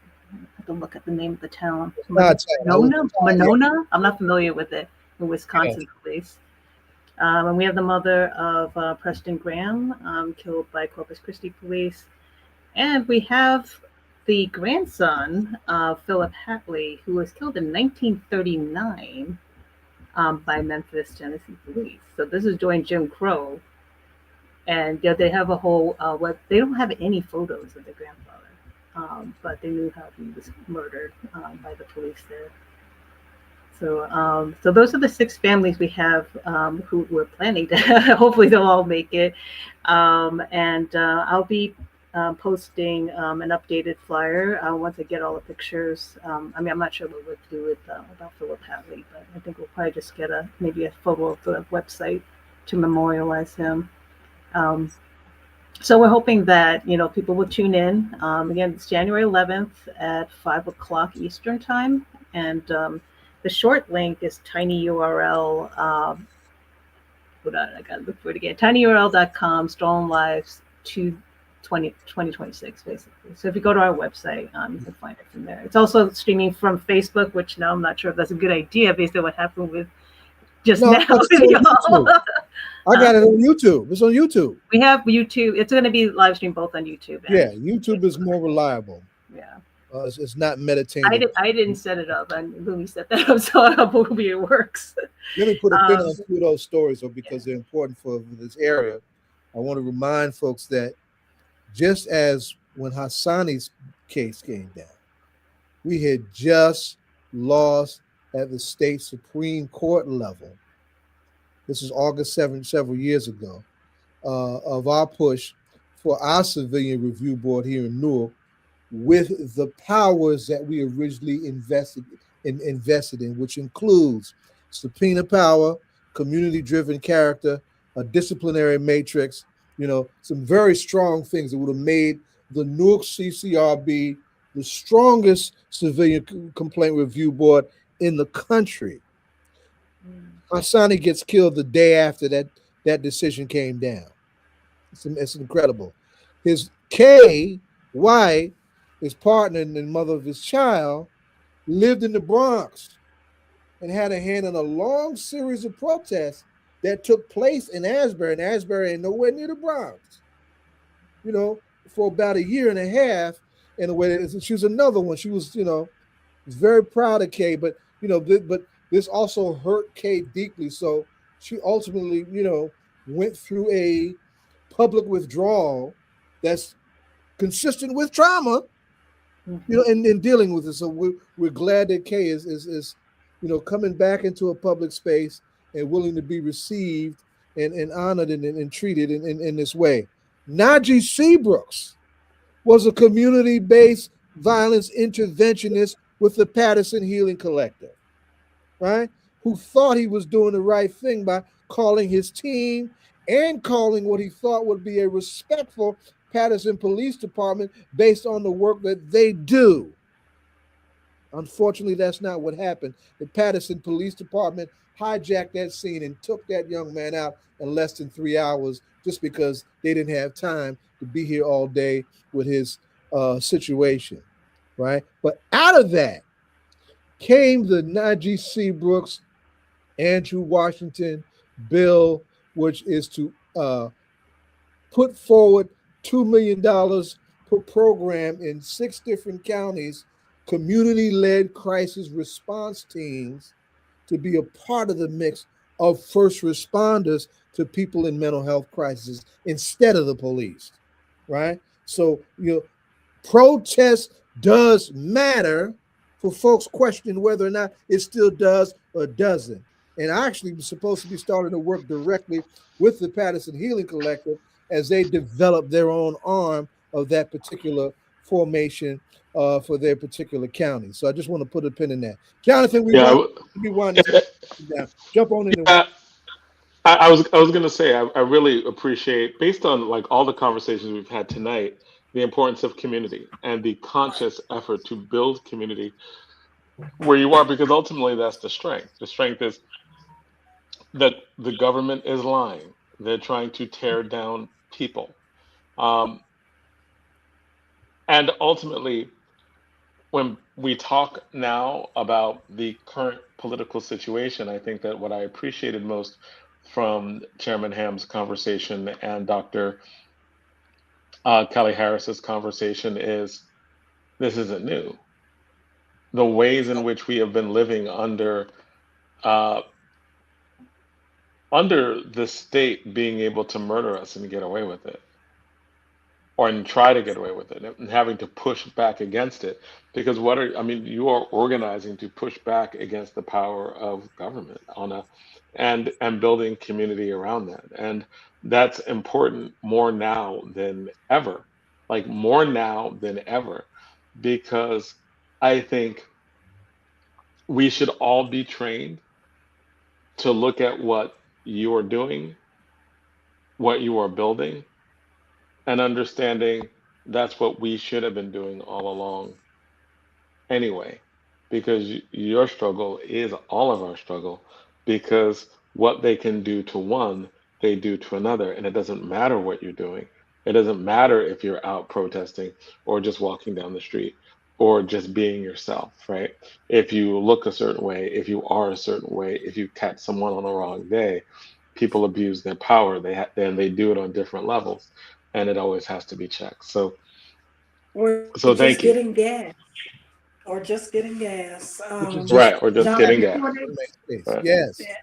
before Kathie and Kim leave, we have to ask the all-important question. I know, Kim, you've been here before. Is this Kathie's first time? Yeah, no, Kathie's been on before. I've been on a few Okay. times before. Okay. So this is my first time with you. I know I've been with Kim when she gave us the outcome of the case. I remember being here with Right, right. With that being said, as we go into 2026, as you continue to do the work in the community, forstolenlives.org or whatever community work you're doing, is there a hip hop artist or individual that you listen to that keeps you inspired to continue to do that work? Kathie, you want to go first? I'm trying to think who I've been listening to more recently. I mean, there are like the local people I know that I love. So like Spirit Child, Peace Poets, and Gen Dog. I like Black Star, PE, like maybe the older stuff. I don't listen to a lot of new music. I'm getting old. That's who you listen to. So you're broadening and by helping us listen to new artists as well. What about you, Kim? Well, you wouldn't think by everything that I'm about that I would be hip hop, but the secret to Kim, there's always a secret. I've been a trained dancer, and not an exotic dancer, a trained dancer by a member of the Joffrey Ballet since age 3. Wow. So I got exposed to a lot of different music, and not only ballet. I was in jazz too. Yeah, I got moves, just none of you have ever seen them. But I know last time I said TLC and Janet Jackson, but I'm gonna read I just got it right. I got moves. So does she, Janet. I even got my Janet Justice for Mo hat here. Everybody says when I wear this, I look like Janet. The white Italian Janet. Okay. But anyways, so this is the test. No struggle, no progress. Lend a hand to help your brother do his best. Things are getting worse. We have to make them better. It's time to give a damn. Let's work together. Janet. Saying it back in the 90s, people. She was saying that in the 90s. Right. That's right. Let's give a damn. Let's work together. Rhythm Nation, baby. All right. Well, thank you. And thank you for another week. And I'd like to thank all of our guests. Thank Pastrami in Politics, Rahaman Muhammad, and Alturrick Kenney. And also thank you to Chairman Lawrence Hamm and Dr. Kelly Harris. Right. And also thank you to both of our guests. The young brother. What's the young right brother? Now. Oh, also Drixon Kaiser. Thank you to Drixon Kaiser as well. Excellent. We'll definitely have to have you back on and have you back on to co-host the entire show, not just a segment of it.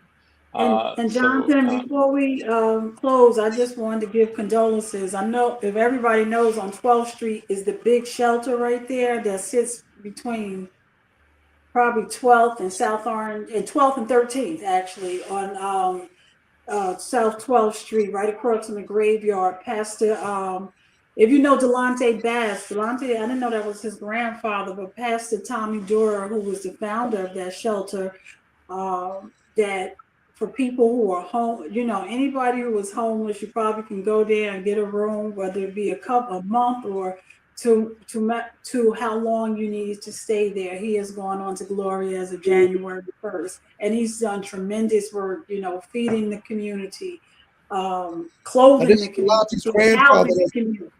This is Delonte's grandfather that started the shelter.